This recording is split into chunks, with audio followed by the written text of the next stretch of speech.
Hello, everybody, and welcome to Stat Check, episode 48, Sternguard Tactics. It was right there. It was right there, and it was a struggle. Thank you so much, everybody, for being with us this week. We are here live for another show coming up for the last. This is the last show of pre-points 10th edition. Basically, the last show of 9th edition at that point, because like events are going to start up from the 24th. Basically, I think we have. Bristol is looking like it's going to be that size. There'll be tons of little GTs and RTTs and stuff like that running up. So basically, I thought Bristol was 9th still. Nobody knows. Bristol is maybe 10th. We don't know. Brian's not going if it's 9th, so I'm hoping it's 9th so he comes to our practice day. That'd be a lot better for us. So who knows? Especially, definitely not the people going to Bristol.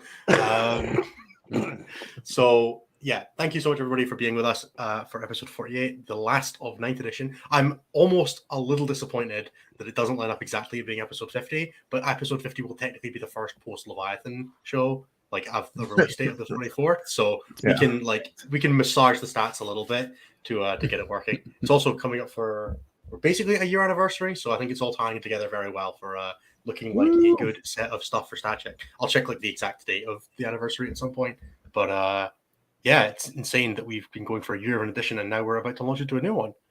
With that said, I'm joined by Jeremy. I'm joined the other way. Jeremy.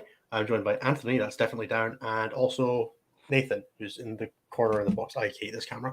I cannot figure out the mirror flip reverse. It doesn't work. How have all of you guys been? How's your past week or so, or 2 weeks in some of your cases, since we did have Sam on last week? Jeremy, would you like to start? Sure. It's been a couple weeks since I've been around, and occasionally I may have to mute myself and lean away from the camera because I'm still sick. I've been sick since I got back from Kansas City. It's not COVID. It's nothing else aside from my throat doesn't like me. But yeah, I've been good. We'll talk a little bit later because people were asking about it. But for anyone who was not aware, yes, I was at the U.S. Open Kansas City teams and singles event. A week and a half ago, I was one of the judges for the 40K events. And that was a lot of fun. It was very interesting seeing things from the other side of a GW US Open. And I was also this past weekend at my own team event where we took the Canhammer crew and we finished second, which was probably due to our own complete lack of preparation and caring about 9th edition anymore.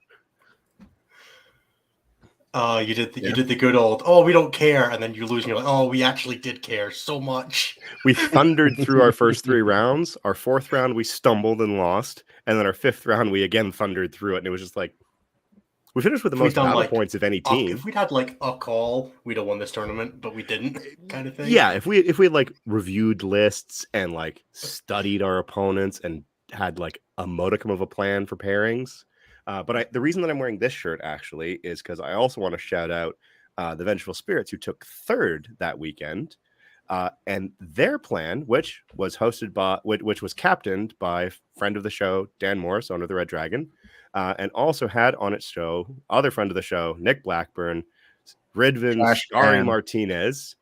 Yes, Nicholas Trash Can Blackburn, and then also had a couple of my friends, Will Paul and Cody Bourgeois, on the team. They brought some fun lists, some serious, some somewhat trolling, but they're all fairly solid players. So their goal throughout the weekend was to have every other captain agree with them to do random pairings, which they did 4 out of 5 rounds. The round that we played them, they didn't. Because you guys were cowards. You can admit it. It's okay.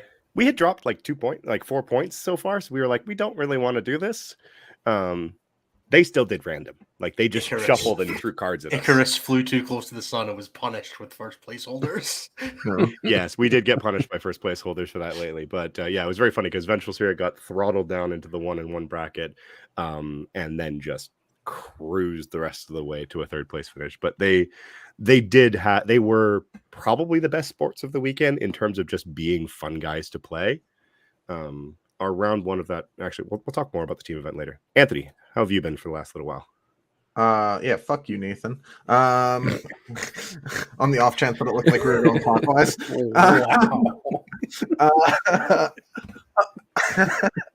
I'm doing pretty good. Damn, shots fired randomly. I've been playing Diablo to hide from my displeasure with 40k.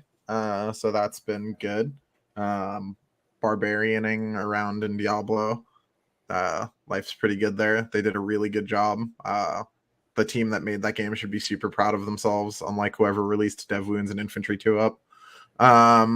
So yeah, they I like, honestly, for all the like expectations people tend to have into going into games like that, it's probably mega stressful for that team, and they did an amazing job and worthy of the Diablo name.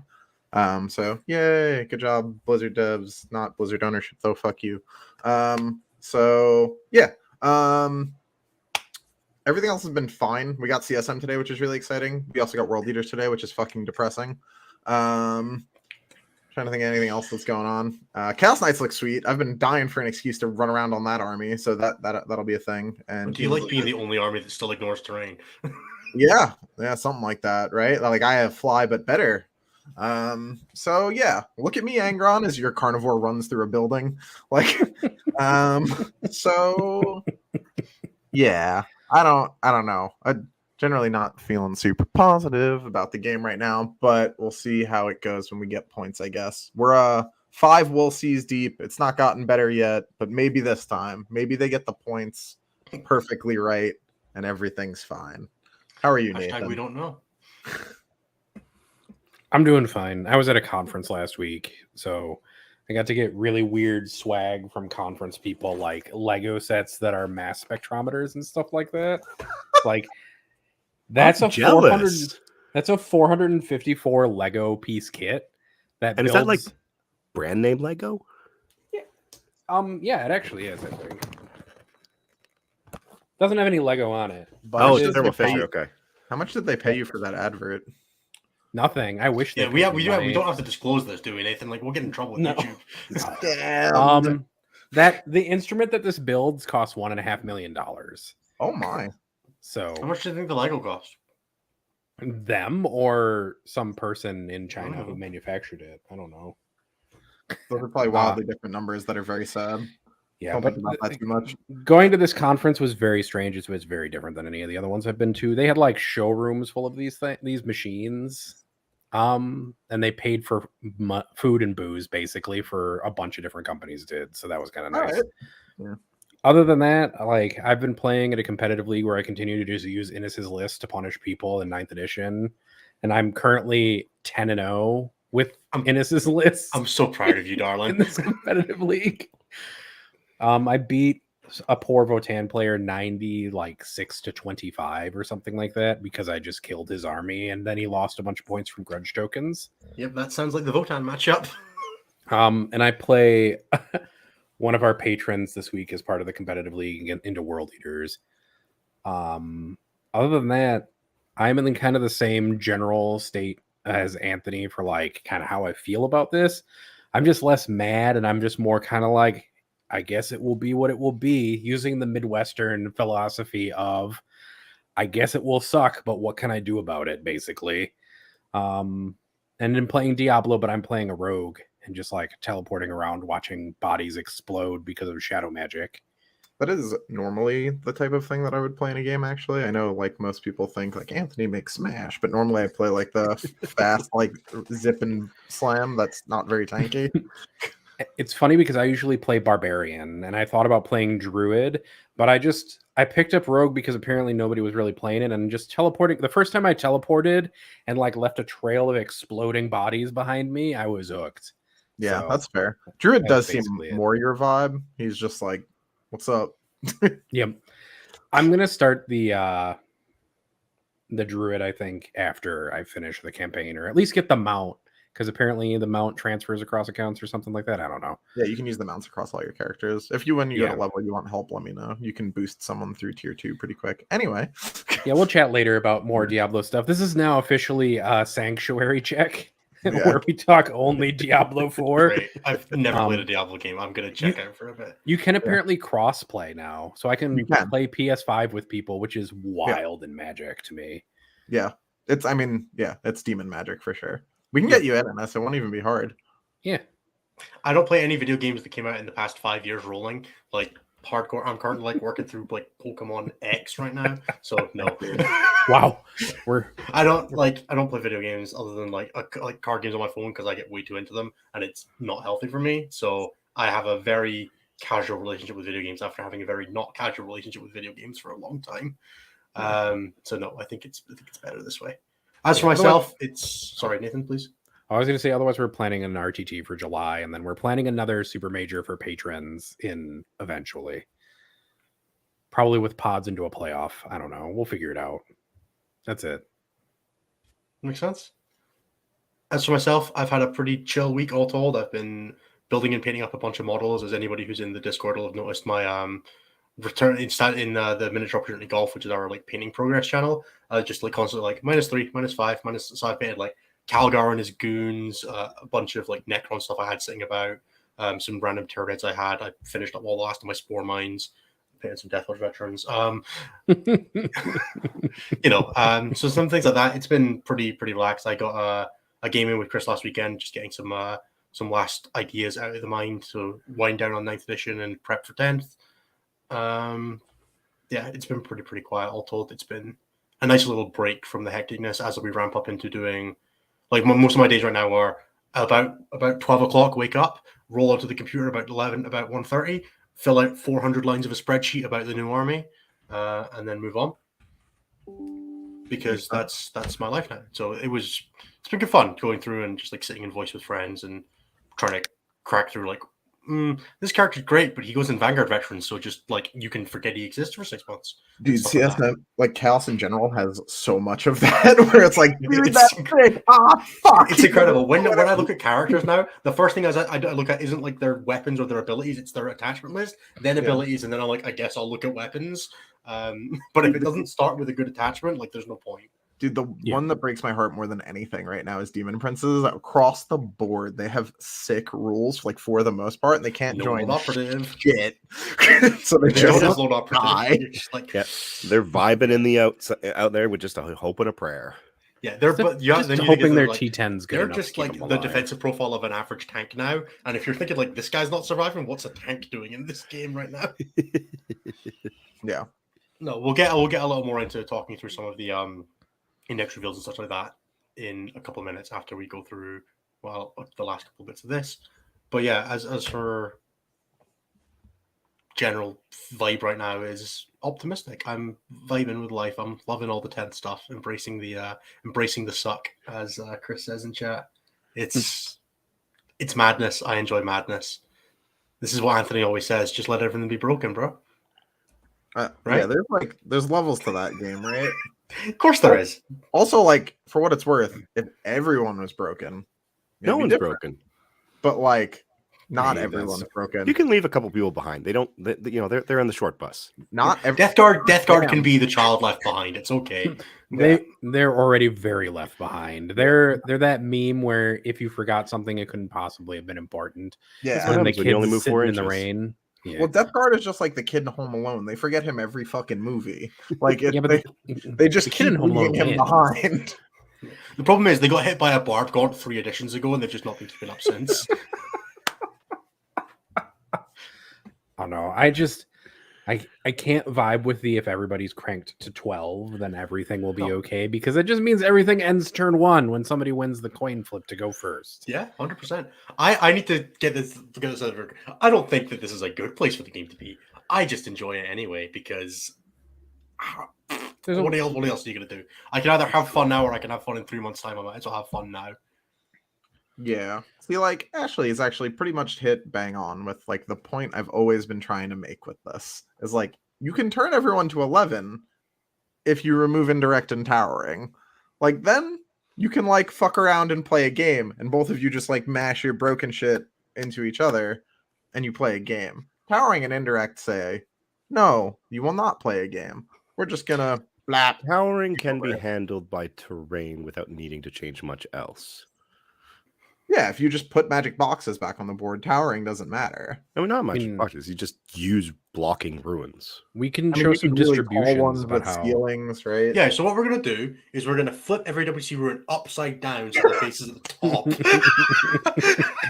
So you just can't see in. We're gonna actually say all WTC ruins are now just have roofs, but they don't have roofs for the ease of usability. Anthony, you know you want that now, right? Just for that, Anthony's first round at the WTC, I'm going to walk up, and if it's possible, just flip all of his runes so that they face that way. Yeah, you're gonna have a horde of American. Just gonna walk up and coaches. put, like, walk up and just put a hat on every single rune on your board, like a Yeah, there you go. Yeah, facts B. No, this is Need a some theme board. Team Leave it USA alone. sombreros pronto. Oh, it's You so. just put your yoga mat on top of the table. This is where my army stands. They need the shade. All right. I do have to Oh. share one very amusing thing, and this is just because, again, we don't have points.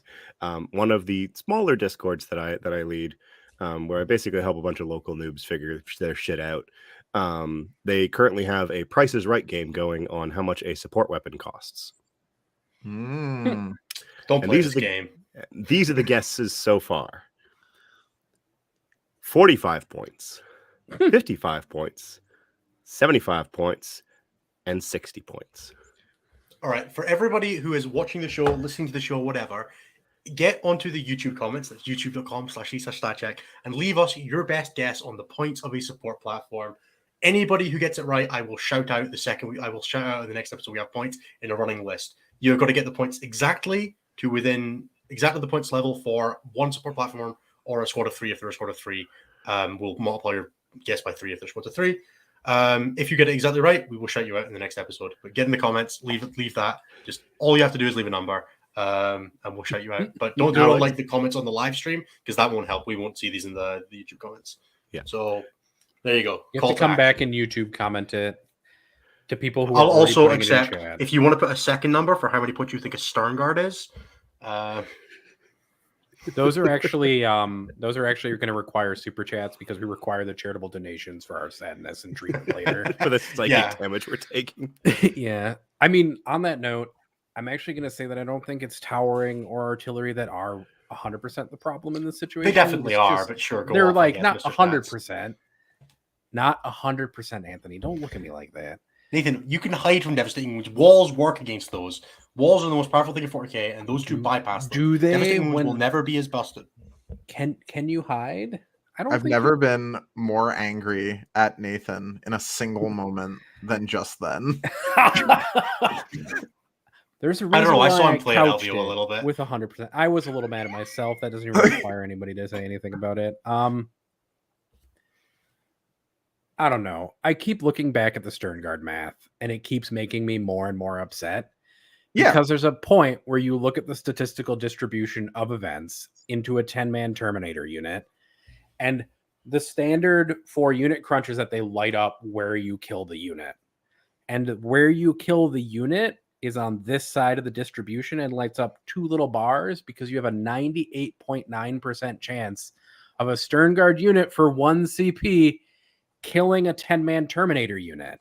Just If you didn't want to outright. die, you shouldn't have been in line of sight. Yeah, you And can hide part from of it- that though. Like They can come out of drop No, you pods. can't. They come out of drop pods, Skill issue. or they come off of strategic reserves. You Look, can overwatch them. something. That's I'm true. not You just saying can this because I own overwatch. 30 Sternguard. Or hear me out, but Nathan. You attach a librarian to them and you deep strike them.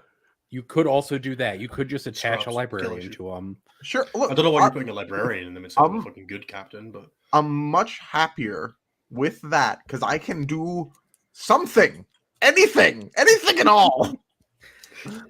yeah. Well, the what you could counterplay do is isn't put good. hats on but all there of your is ruins. some. Just put Yeah. hats on all your ruins. You'll be fine from tower. Like, look, what you're saying there is that we have Kazarkin 2, and I get that, right? But Yeah. Kazarkin 2 is More still like- better than Knights don't. Terrain isn't real anymore. This is still better. I do think It's that still less towering of a at least problem. can be addressed by altering the way that we use terrain in matches.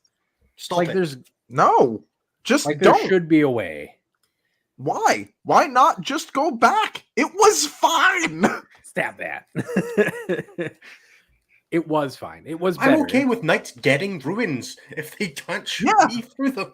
Yeah, They went the wrong way on the yes. problem. They took the wrong issue.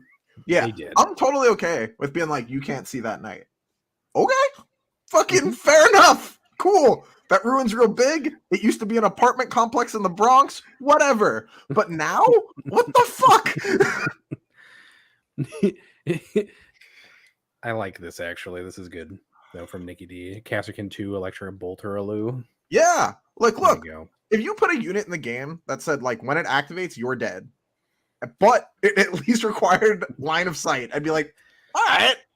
It's like 2 units I because you don't can fire the like it, Sternguard but a I second time. understand. Yeah. But yeah. I've played, look, we have played most of 9th edition being like, all right, that unit's in the open. It's in trouble, right? Like, it's probably not going to go well for those guys. You know, we've played a whole edition like that now, and it's been fine. I think you could drop Sternguard, like, unchanged into 9th, and we'd be like, yeah, it makes Marines a little stronger. It's a bit annoying, but, you know, you'd do something with that. If you just put, like, a fucking set of D cannons into 9th, you would ruin the game immediately. Like, what the fuck are we talking about right now? I really think we just have an onion of problems at this point. I like that the Sternguard None of can it's just, good. like, None of fire this is good for the game. two No! things. None of it is. These are- Shoot, it's great. These are different things. I feel like I'm talking to an old person who's like, all politicians suck right now. Like, those are not the same thing. I don't know that that's like whatever. I mean, it It's kind of fine, is, Nathan. Anthony. You know, No. you're Just- arguing that like the worst climate change policy is better than just being like climate change isn't real. Oh my god. Oh, I love Oh, it. that's pretty funny. And it's great because in any matchups where you don't need your drop pod, you can just put your desolators in it. So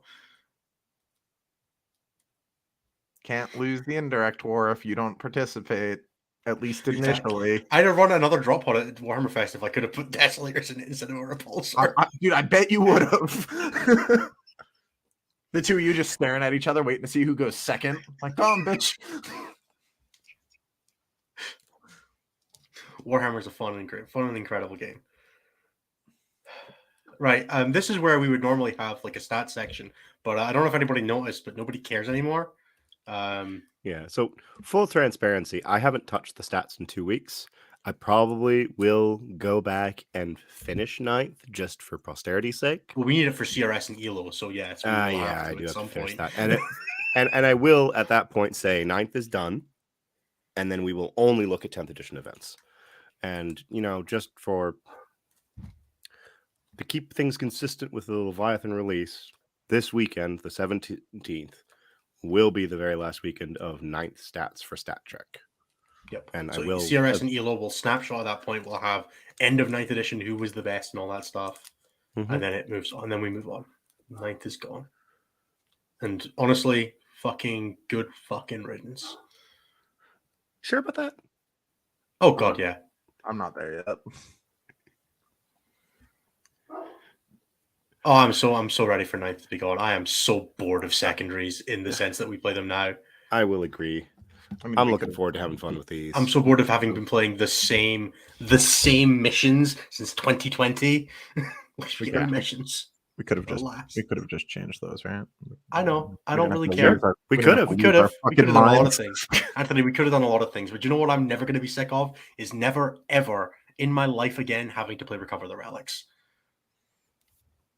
That is a mission. It's one I'm of the never going to have to missions measure on. data scry again. Think about all the things that are happening right now that are positive. Like, You're sure. never going to look at Tide of Conviction and wonder, are those 3 objectives supposed to be in a line, or are they slightly off from each other? Yeah, it's like this, right? It's like curvy line. Like it's not Yeah. a I straight like line. that mission. I like A lot that of mission as people do. well, but it A lot of does people look hate like you're that trying mission. to summon Zinch. Yeah. Oh, a lot of people don't like playing the It's game. really not fun to go second against Stroud Runners then. I'll tell you that much for fucking nothing. Yeah, I'm sure it's terrible. I wonder if Stroud Runners are still going to be Scout 16. Tide of Conviction is a great World Leaders Go First mission, though. Boy, howdy, is that just a fucking blast? It was oh god, I was talking to Paul Glarg in the chat at Warhammer Fest, and he was like, "Yeah, so my orc opponent didn't screen his backfield, turn 1 in Abandoned Sanctuary, so I dropped my pod in his deployment zone. You Dude, can't go in neutral, but oh my god, I have a story about that. When we played Team USA, Lennon played against like the Iron Hands person, and they were on the GW deployment where the ruins are like all the way split. So I saw obviously this. Homeboy didn't want to get lit the figgity fuck up by guard if he went second, so he deployed nothing in the open and just like all the way on the edges. So John turn 1 keyed into his home field objective and was just like, stop, and killed all his desos. And on turn 2, if I remember correctly, planted a banner on the Iron Hand player's took his home field. objective. GW terrain when it's like for the wrong mission is some disrespectful. It's shit. worth reminding people as well. You don't get You don't get Abandoned CP. Sentries is if you're a warlord is no Abandoned Sentries doesn't. No, Tide, you do not get CP if you do not Tide, you don't control get your home CP, objective. on a 4-up. On a 4-up. No, that's the one that does not have the 4-up caveat. Oh, No, really? Recover the Relics doesn't have it either. It's just Oh. conversion that if your warlord's dead on a 4-up, you still get the CP. Oh. Tide and Recover, it's like, no, fuck you. I no gave, CP, I gave my bitch. GSC opponent like 3 extra CP that round. Then, whoops. Does it matter? I'm sure it backfired. It didn't matter. It was Rusted Claw again, and boy, oh boy, is that matchup bad for them. I run up and throw a grenade. Oh god, there's 1 8-pound left. Oh Jesus Christ! I'm in a lot of trouble now. Yeah, Yeah, that match. It's incredible how much you can flip that matchup from being completely free to like very hard. yeah. Both times I've played that matchup, by the way, I've killed the Patriarch without him making an attack. I They take haven't this, played like, a Patriarch since 2022. dude, they and take I this don't like regret sick it. Patriarch that they always give you like a 5-minute diatribe about before the game, and then they're like, he can jump over and the triple explode and the plat dead every time. The disrespect. Yeah, I have like 3 clients where like I tried running the Patriarch and I got like 2 games in and I cut him again. And I'm like, yeah, that's been my experience too. I'm sure he can do a bunch of really cool shit in theory. Unfortunately, you have to play GSC on the table still. Yeah, I'm sure Eric gets loads of mileage out of that guy. Oh yeah, I'm sure he uses them like 3-4 times a game. I'm sure Eric's just in the streets, just killing people with that man. But Eric's guy is like old Drazar, just like pretends he's half damaged and stuff. Just yeah, just cuts people in half. He's like, "What's up?" But no, And everybody else's is like the Jin Blade Archon next to him that like fails to wound 7 times. oh god, that guy sucks so bad. Why would you? There are no like my favorite part about 9th edition going away is that no one will take a Hatred Eternal Archon ever again. Jesus fucking Christ, people, get it together. Right. I am going to do the plugs, and then what I think we should do is we should talk a bit about 10th edition, and then we should talk a bit about so we should do a wrap up of 9th a little bit for ourselves. Okay. Yeah, that sound okay to you, Anthony? You okay with that? Yeah, it's fine. Cool. I'm just mad at the game. That's not you. Yeah, that's fine. So that's why we're gonna do the compliment sandwich. We're gonna talk about ourselves, which is nice, and then we're gonna talk about 10th, which sucks, and then we're gonna talk about 9th again. See? Yeah. And then we'll do questions, probably. So hey, everybody, if you're still listening to the show half an hour in, you're probably having a good time, which means that you should do a few things for us. First of all, like, comment, subscribe, hit the bell. I don't really care about the call to actions. Do something that helps us. It'd be cool. We really appreciate it. YouTube is a great place to do that. Go and put your D cannon points predictions. I promise it won't make everybody sad when we're all way too high. Because you know they're going to be like 30 points or something stupid. Because they're movement 3, Why guys. would you even say that? Because they're movement 3, 10 points and 10 points per inch of movement. I just wanted you to feel psychic damage in new and different ways. Otherwise, there is the best way you can support us, which is coming and checking out our Discord, which is patreon.com/statcheck. You can get access to our Discord where you have incredible access to all of us almost all of the time because we all have terminally online syndrome, I think is the technical description. You can interact with us, hear about all our hot takes on armies and stats and all that kind of thing. You want to harass Anthony about Night Lords? Now's your chance. That's not a real army anymore, which means that it's even funnier if you do it. So you should definitely get in Anthony's DMs because there's no Night Lords characters. I got nothing else. There are a couple of other shows on the network, and The Matrix and XM1. XM1 will be live this Thursday. They pushed a week because weirdly the show about people having lives and doing 40K on top of that all have lives and had to do that instead of 40K for a week. And The Matrix is going to be entering its new heyday as it goes into covering even more team event stuff in preparation for WTC, where Nathan and Typhus will both be providing coverage. So do check that out if you want to know everything so you can understand even more about the coverage that's going on there. And we'll probably at some point organize our WTC draft again, which will be even more interesting with Typhus involved this year. Otherwise, thank you everybody for being involved. The best thing you can do for us that we appreciate all those other things, but the best thing you can do for us is tell a friend, get them involved, get them listening, because we love having a bunch more people getting involved, because the way that we can do what we do is by having people who are giving us feedback, telling us the things they want to see so that we can do that. We are very close to launch our 10th edition coverage. I can probably talk about that at the end now, actually, that we have a better idea of what's actually going on with that. So with that in mind, I'm going to leave the plugs there because I ran out of things to say. One more one, because money is nice.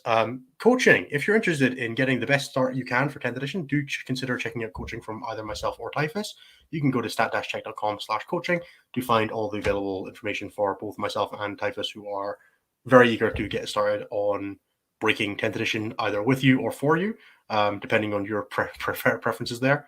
So yeah, please do check that out. It is greatly appreciated. And eating is fun. So, coaching would be great. Right, let's move on just a touch. Let's talk 10th edition reveals. So since last week, we have had what? We've had Tyranid data sheets, Space Marine data sheets, we've had Snowflake Marines and Chaos data sheets and extra Space Marines, right? So we were recording this on Tuesday, the 13th of June, which means that we're still waiting for Xenos and rest of Imperium and obviously points, which are due on Friday the 16th, I think is what the leaks said. And based on the current schedules and what Warhammer Community said, actually. Yeah, they've said it on the Warhammer Community now, so we can actually say it's real things. How you guys feeling in general? Like, we could probably go through it in a general order. Shall we start with just go with the reveal order, which was Tyranids first? I think if Spore Mines can do mission actions, Tyranids are going to be really good at getting a 6. But yeah, I think past that, they just... So remember last edition when they had one stat too many in every category?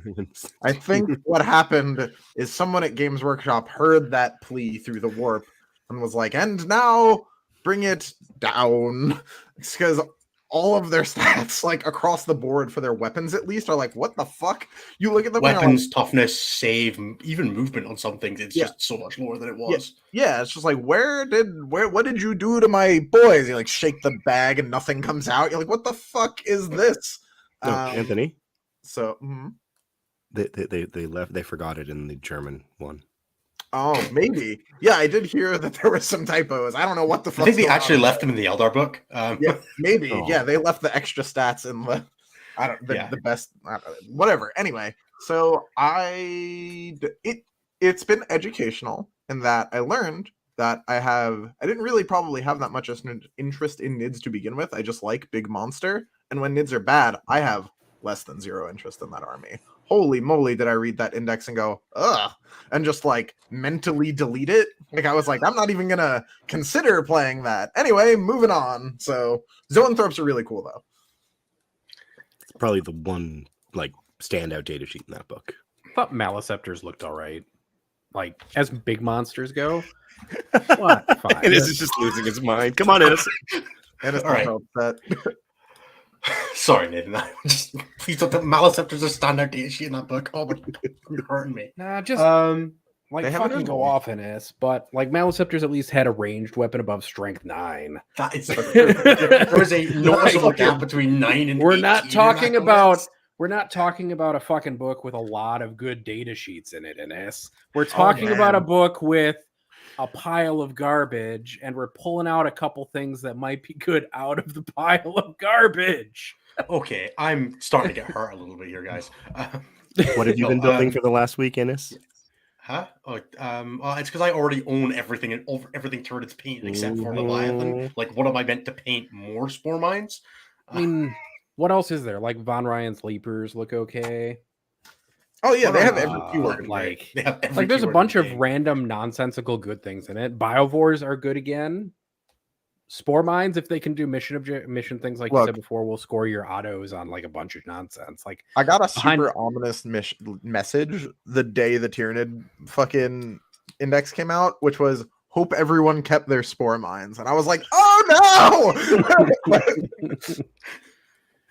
But I think they do look okay. Biovores look fine. Spore Mines, if they can actually do mission stuff, are probably broken because you can just jam the 325mm bases in the back of somebody's deployment zone repeatedly. Yeah, it's unless they have infiltrators, but yeah. Yeah. And like, that's kind of it to me. I don't know. It's like, cool. How have I ended up being the hopium guy on this show? I don't like this. You guys need to start being happier. I don't know. So I just spent like the last 10 minutes getting yelled at randomly, so I'm sorry if my hopium's real low, fucker. my take on the Tyranids from having read through them a couple times, and again, everything I'm just gonna say it now, and we don't have to say it again. Points depending. Tyranids probably have a couple really interesting control builds, notwithstanding the spore and the mucilid and spore mine shenanigans that people are talking about, because I expect that's not intended and will be FAQ'd one way or the other. The fucking sporicist factory that just does not work, but everybody really wants to. Yeah, exactly. That thing where it's like you can fire the gun, not The reading comprehension one. There is an element of, hey, I can create 10 spore mines. No, you can't. Please just stop. They don't even create regular spore mines anymore, do they? They just create mucoloids, don't they? The sporocysts, and then shoot their guns. Yeah, which is weird because they do come with spore mines in the kit for that guy. So it is also the only place to get mucoloids, I guess. It is, and you have to not build the Tyrannocyte, which means that it's very expensive to get mucilid spores. Yeah. And of course, there's the usual silliness. Every single time that the new data sheet gets revealed, people talk about Tyrannocytes inside Tyrannocytes, because it is a monster with fewer than 14 wounds. Yeah, I guess there is currently no legal way to disembark it because disembarking large model rules don't currently exist in 9th edition. But sure, I'm not wrong. Okay, like Gazgul is on a 100mm base, right? Which means he can't get out of a battle wagon currently. Yes, that's correct. But he also can't go on a battle wagon right now with his mecha knobs. So yeah, but he can go in with Makari alone. That's brave. Yeah, I know. That's why I said it. Right. Can we just skip to a more interesting index? No, I want to talk 1 minute on Tyranids, all right? And then we'll move on. Tyranids are going to be really cool in 6 months' time when the game is less stupid, because there is a ton of really cool... if the game is less stupid. They are fucking dog shit right now. That army is straight just not a playable army because it doesn't have damage output, it doesn't really have survivability, and it doesn't really have speed other than like garbage speed. Like, you can get gargoyles real fucking far. Don't know why you care. They'll go over there with the quickness. Yeah. Then they'll die. So like you're gonna score behind enemy lines a ton. And primary, you're getting 5s. Like, cool.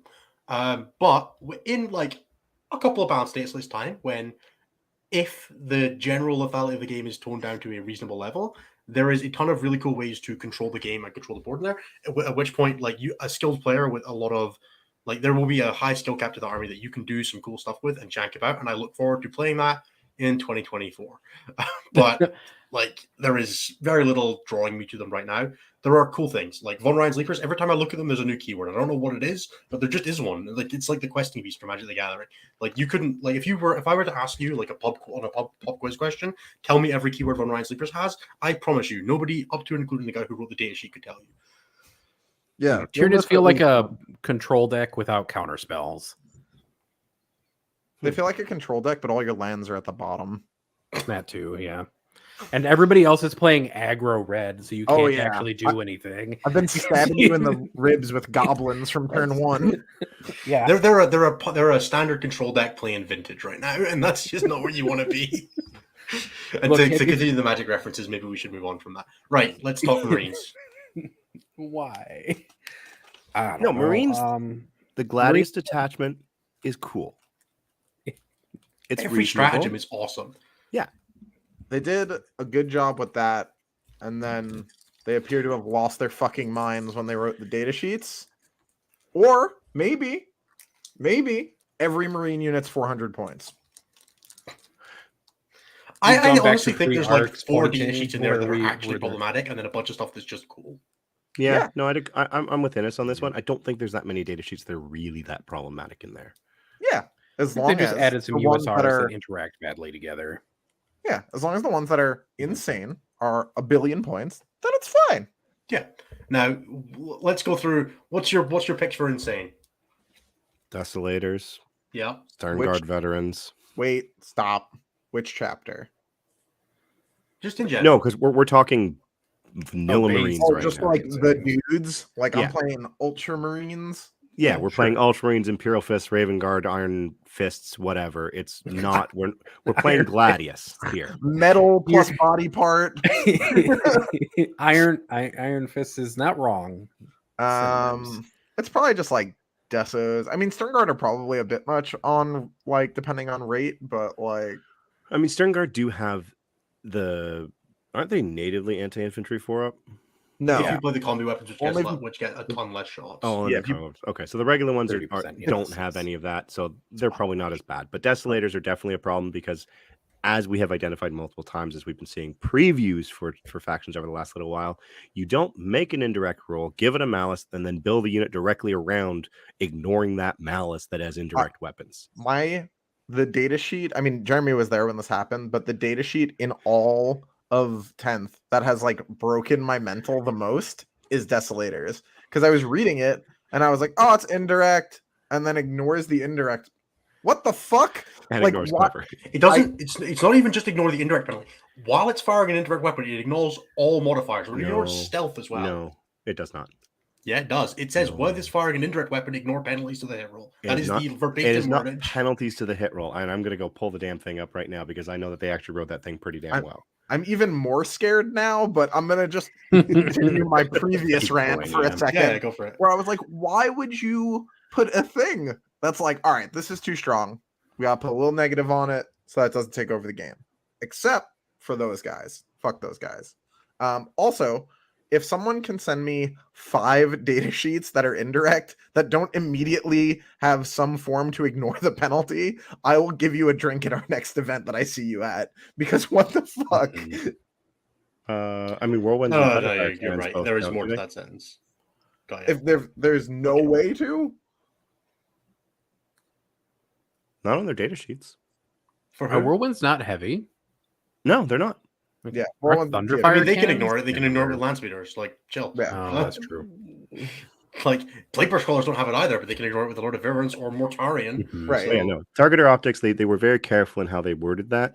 Yeah, no, I had to read it again. There's more to the sentence than I thought. Yeah, there was. you blah blah'd it like I did the first time I read it. Yeah. What's it So yeah, actually for do? me, the 4, like Sternguard aren't actually like in the base like set of Space rules. Sternguard are pushed, but I don't think they're busted. I think they're strong, but that's Yeah. fine. Units Yeah. are allowed to be good. Now, Oh. for me, has anybody read Scout Squads like with snipers? What the fuck? Fucking fucked up. Scout Squads with sniper rifles, Desolation Marines. For me, the Landspeeder Tornado is like top 3 in that rule. Why is it an Archaeopter Fusilier? Has anybody caught that? Like it just It's like what? does 6. The Landspeeder Tornado, like the Melta and Yeah. one that I run, like it just like if it flies over you, it rolls 6 dice every 4 ups of mortal wound. Yep. What? It has Yeah. bomber rules. Yeah. It No, has bomber rules. Specifically when it makes a normal move. So you can't Yeah, advance and do okay. it. But Sorry, the it's thing only moves movement 14 inches. It's just a little tiny bomber, guys. It's just here to say hello. And then it's like one of the characters. Like I don't know which one it is, but it's like it's either for me like Sicarius or Calgar or Tellian like fits into that. Gulliman is good too, but I don't know if Gulliman's probably going to be a lot of points. But Calgar does a lot of stuff for his data sheet.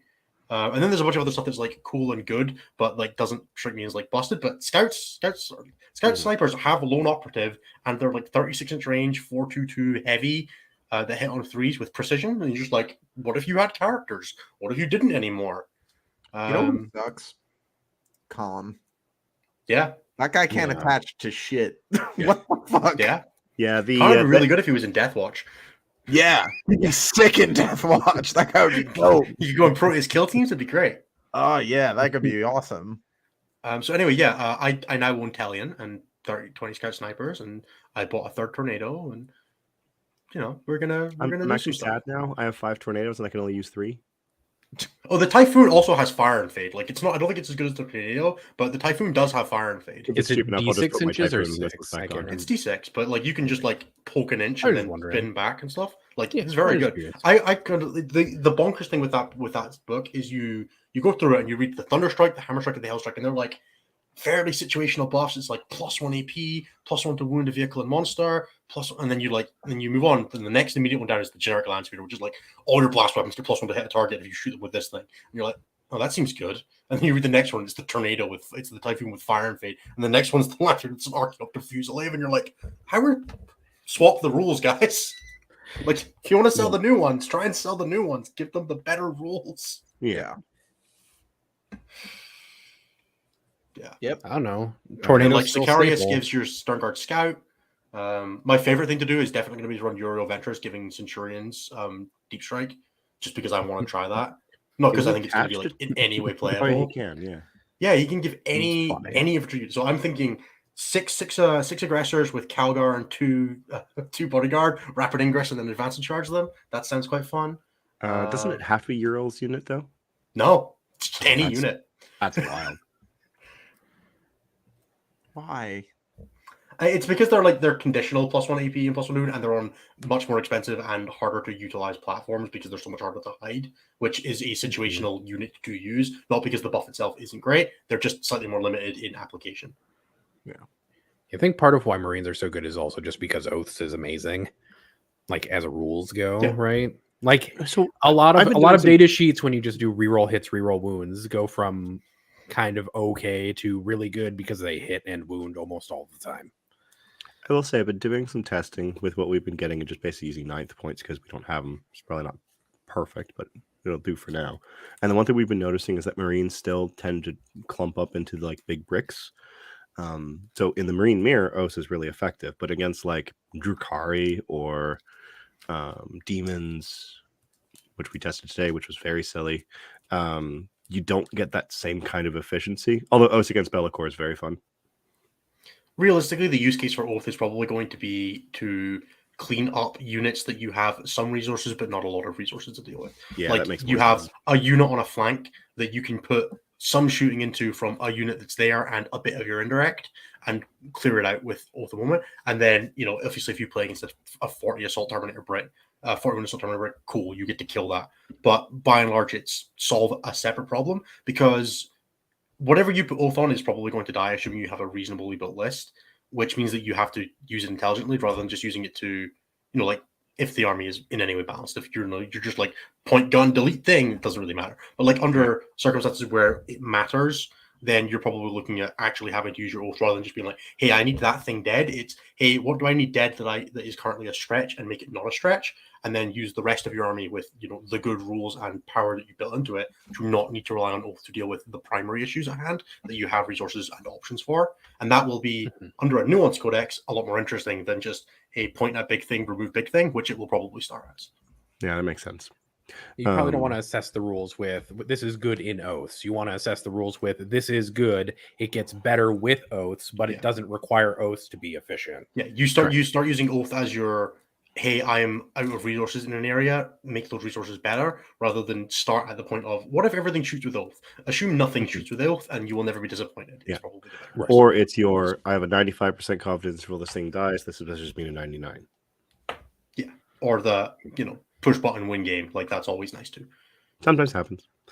My only other main comment about the Marine Codex, and we kind of expected this was going to happen because of the split within the book, is that you have a lot of really weird characters that can only lead units that you would never want to attach them to because of the they're not calling it Primaris, but the Primaris Firstborn restriction. Now it's Tacticus and something else. Gravis and Yeah. So it's just like you look at it and it's just like, but like Terminators, sure, they're another thing, but there are sometimes where it's just like, I would really like to attach that specific named character to something else. I like how all of the non-Primaris versions of the characters are just like a little better than the Primaris ones as well. That made me really happy. Like the Primaris Librarian for Philippines Mortal Wounds, regular guy, that, but also a Fort Pinball.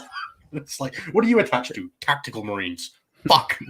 I'm gonna There's try like some random weird infantry units that have just better special abilities than their other more commonly used in 9th edition comparisons. I think it's Vanguard veterans, which are kind of funny because they changed their weapons a bit, but the non-jump pack one, a bit. yeah, a bit. But They got They old changed- Yellard is what happened. yeah, to they them. got old Yellard, but they like changed who gets buffs from their special abilities, and one of them has like chainsaw discipline. Chainsaw would've been- Doctrine. It's definitely which would be better on the jump pack I'm ones calling than a on the tournament foot Chainsaw ones. Doctrine. Yeah. It's the Assault Marines get Chainsaw Doctrines and Yeah. Hammer of Wrath. And like Vanguard veterans are like Scout 6, and you're like, That's good. Assault Marines It's are just very Vanguard strange. vets now. Simple as that. Rip your shields off, give them pistols, and you're good to go. now looking at Vanguard veterans definitely gave you a clue of what was happening to Wolfen. But Oh. we'll get to that in a All right. second. Can we also touch on the one more thing I want to touch on quickly? Oh, sure. Why is everybody so hyped about Dwarf fucking Garadon? That data sheet looked dog shit. Yeah, he doesn't look good. And he also locks you out from taking any other named character outside of you Imperial get like a Fist. strength 14 -4 damage hammer against exactly vehicles. And you know in your heart that you're playing fists. So Mhm.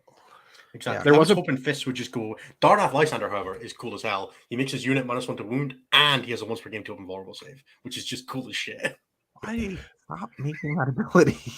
I mean, like, you have to have just him left. You got to lose the other 40 wounds Terminators first. But then he just stood there like, I am 2-up save and OC1. We got like 50 more indexes to cover still. Right. I do want to really quickly address this because this has been coming up a lot everywhere else. Both the discipline specifies it has to be a successful hit. So you do not get Overwatch on 5s with it because Overwatch specifies that you need to have an unmodified 6 to hit. That seems real. It seems true. That bloater some guy is pretty good. Put him in 10 Desolator Marines and forget about all the rest. Yeah. Everybody's going to try and tell you to run the lethal hits, sustained hits, eradicators. Don't do that. Please don't. The do what? That. You're better than this. You can put the Apothecary Biologus, who gives you lethal hits, into a squad of eradicators, and then give him Bolter Discipline so that he gets sustained hits in a squad, and then you get crits on 5s in Dev Doctrine. So you get like 10 eradicator shots with exploding 5s, auto wounds on 5s, and it's like that sure is a really good way to spend way too many points. Yeah, what are we doing? That's On a unit that just disappears as soon as it's blown its load. Yep. Yeah, please stop doing that. Hellstorm Wargaming, you're bad for suggesting it. Please don't do this. Be better. I don't think Mikey can. I don't think that's I think possible. my favorite though has been the people who are using the firing deck thing to blow up their transport so that they can get extra shots out of their Hellblasters. So funny. They're No, like, no. well, guys, so you put them in and then you have them overcharge and then you have the impulsor blow up and then they get out and then they get to shoot and then all of them that die, they get to shoot again. It does work. It's a terrible does. idea, though, It's- because good luck forcing your transport to die. Yeah, no, right. I just need to roll 4 out of 10, 4 out of 6 ones, guys, and my combo works. You're just sitting there in the corner, like, yeah, do a good man. It's like your coach just sitting in the corner eating glue, moving Hellblasters around. Yeah. That's just what it is. It's like they're like, yeah, but this way you could get Hellblasters fire 3 times. And I'm like, that's great. All right. Yeah. Yep, A lot of that that sure stuff. is still worse than just running a good unit. Mm-hmm. Yeah. All right. Let's talk about the Snowflake non-codex boys. chapters quickly. Yeah. Dark Angels, really cool rules, play Gladius. Space Wolves, really shit rules, play Gladius. Blood Angels, interesting but Play linear Gladius. rules, play Ma- Gladius. Might be worth playing Blood Angels. Then maybe it's okay. Well, see. like the actual task force, Yeah. or Mhm. Yeah, Okay. I think they're detached. I generally like them as Gladius. I think they have some interesting data sheets. I think they're better as Gladius, but I don't think you're like super trolling. for Yeah, playing them. you could get away with it, but I think Gladius gives you slightly more tools, which will make you more multidimensional. Yeah, I think I'm impressed with a bunch of the Blood Angel data sheets. I think they were super interesting. I'm broadly impressed with like Sanguinor. Astaroth looked really interesting, and it's a good way to like have devastating wounds in a non-unhealthy way, where any it's like data once per sheet game that and says melee Death only. Company. Sorry. I said any data sheet that says Death Company looks good. Yeah, I was like weirdly okay with Death Company Intercessors, which I was not expecting. Yeah, Like I don't think they're good, but I strange. think that it's kind of cool that they are almost they're playable. just a bit spooky. 10 of them in a drop pod. Go. Why? Why is it always got to be the drop pod? Because you can shoot into combat with it now, so you don't get trolled and told off by Len. Um, I liked the dreadnoughts. The Blood Angel dreadnoughts were cool. Oh, I was look not amazing. expecting that. Death Company. I like the I- Libby Dread. The Libby Dread just like randomly gives you a field of pain bubble. Then Not to just that, jump. but the Libby Dread just yeeting infantry out of the sky. Space Wolves can Space Wolves are dead. I think that might be the worst thing that you've seen that wasn't Death Guard. Yeah, that's the deadest. Nyal is the only data sheet in there that's even remotely interesting. I didn't even read Space Wolves except to the only time I've written the word Space Wolves this week is to tell Jaime they're dead. Oh, poor Jaime. I the first I read all 4 of them on order, but I audibly whooped when I read the Wolfen data sheet. Like I just Yeah. sat there reading through it, and I went, Yeah, The yeah, I thing did that's the up- same thing, and then I like immediately went to Twitter. I was like, I have to whinge about. I have to laugh about this. Yeah.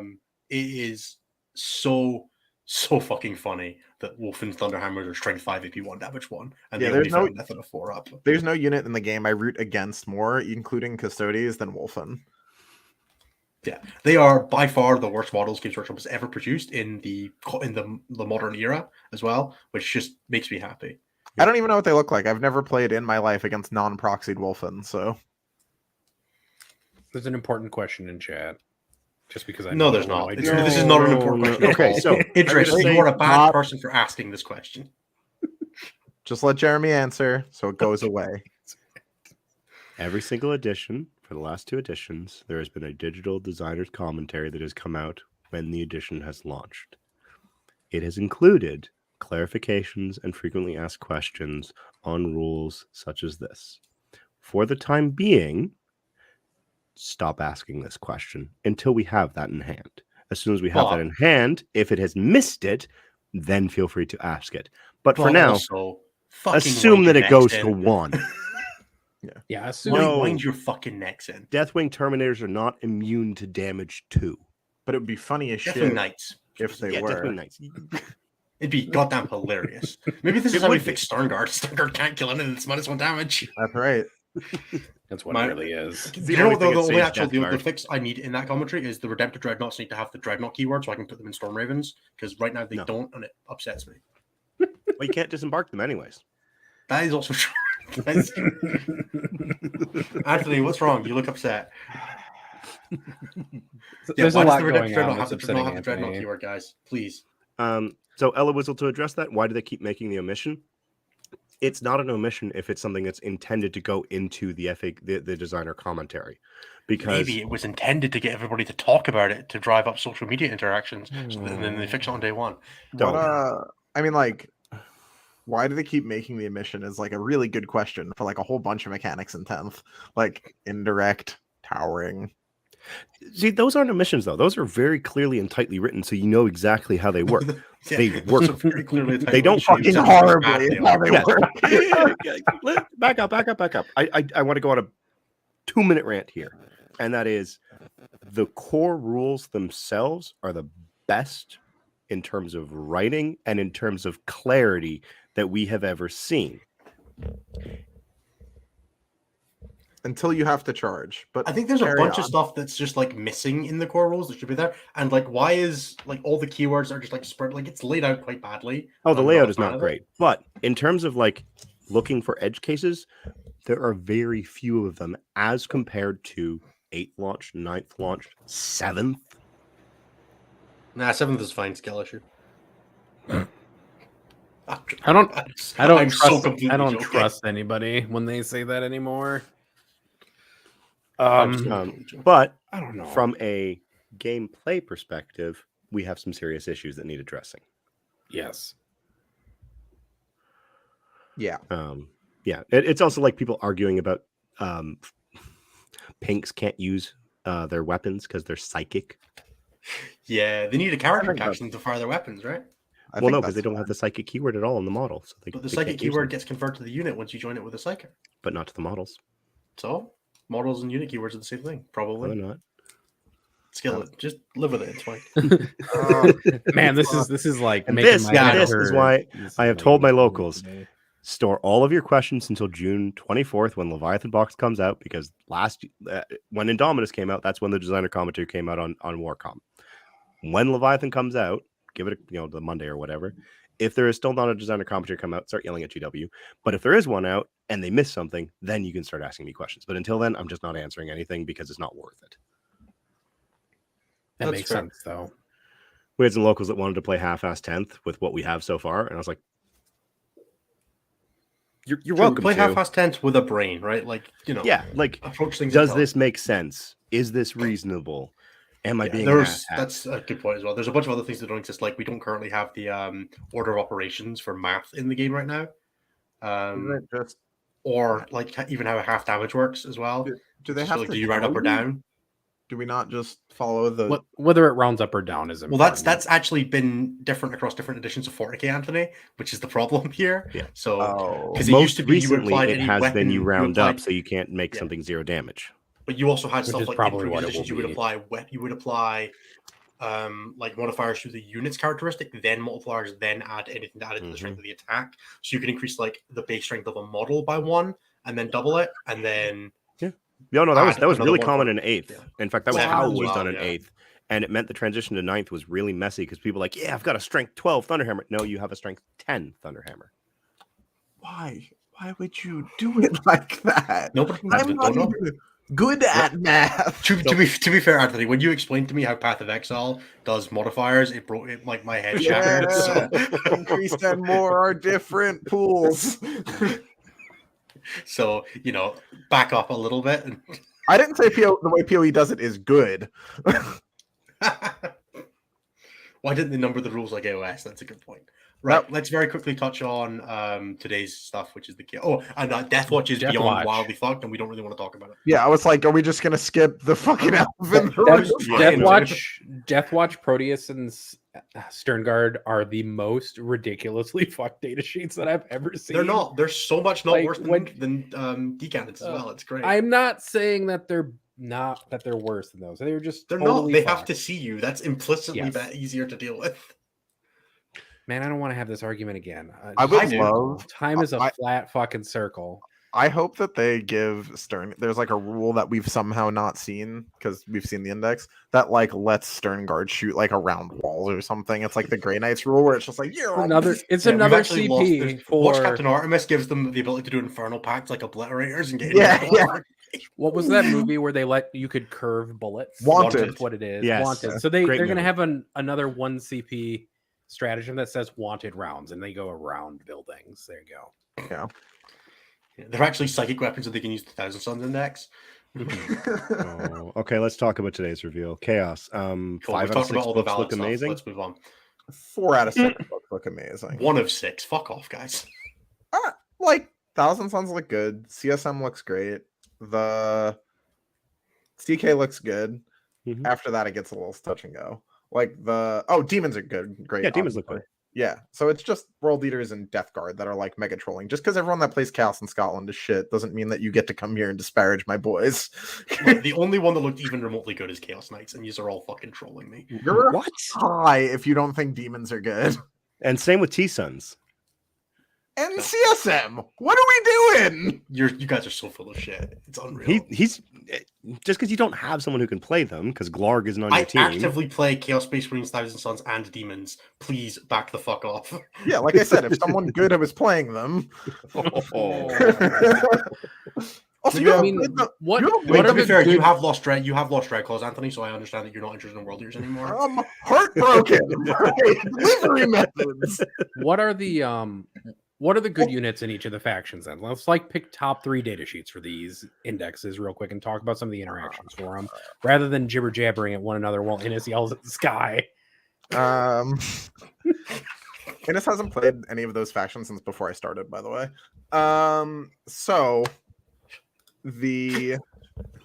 Yeah, exactly. This is like talking to Brian about faction. He's like, I don't know, bro, my D-cannons just killed him. And you're like, okay, yeah, but I don't know what the fuck to do about that. So anyway. CSM. Let's start with Chaos Space Marines. I mean, it's Possessed, a Blitz. Abaddon and Terminators? Abaddon and Terminators is very points dependent, right? If they're just like, bam, that unit's 1,000 points, you're gonna be like, Jesus. But if that point unit's like 500 points? Yeah, then definitely gaming, right? I don't know how many Terminators. 10. You have to take 10. You're definitely like there's no way that's sub 600. That's what I'm saying. It just depends on what it costs and how much it does in the game, right? Because what it does is a fucking lot. Like when you dark pack that unit goes hard. If you have a 3-up save or worse, you just get murdered by the bolter fire, right? Yeah. Like you end up taking a bunch of incidental damage that you were not expecting to take.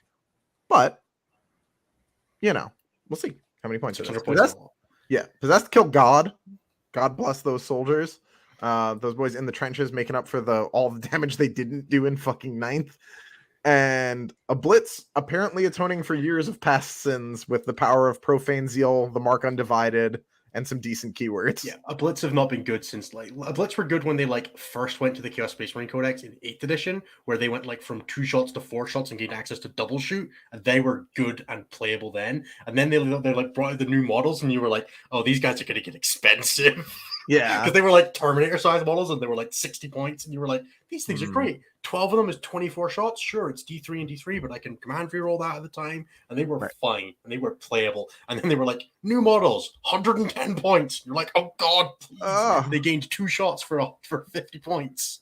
Yeah, I don't they might be garbage trash town, if they're 100 bajillion points, right? But maybe it's really you're only indirect in CSM, so they also crack your fucking skull in combat, which is real funny. Especially with 1 CP full rerolls to hit and wound. They're strength 9, fuck your right? day up. They're better in combat than anything in Tyranids. Yeah. They have.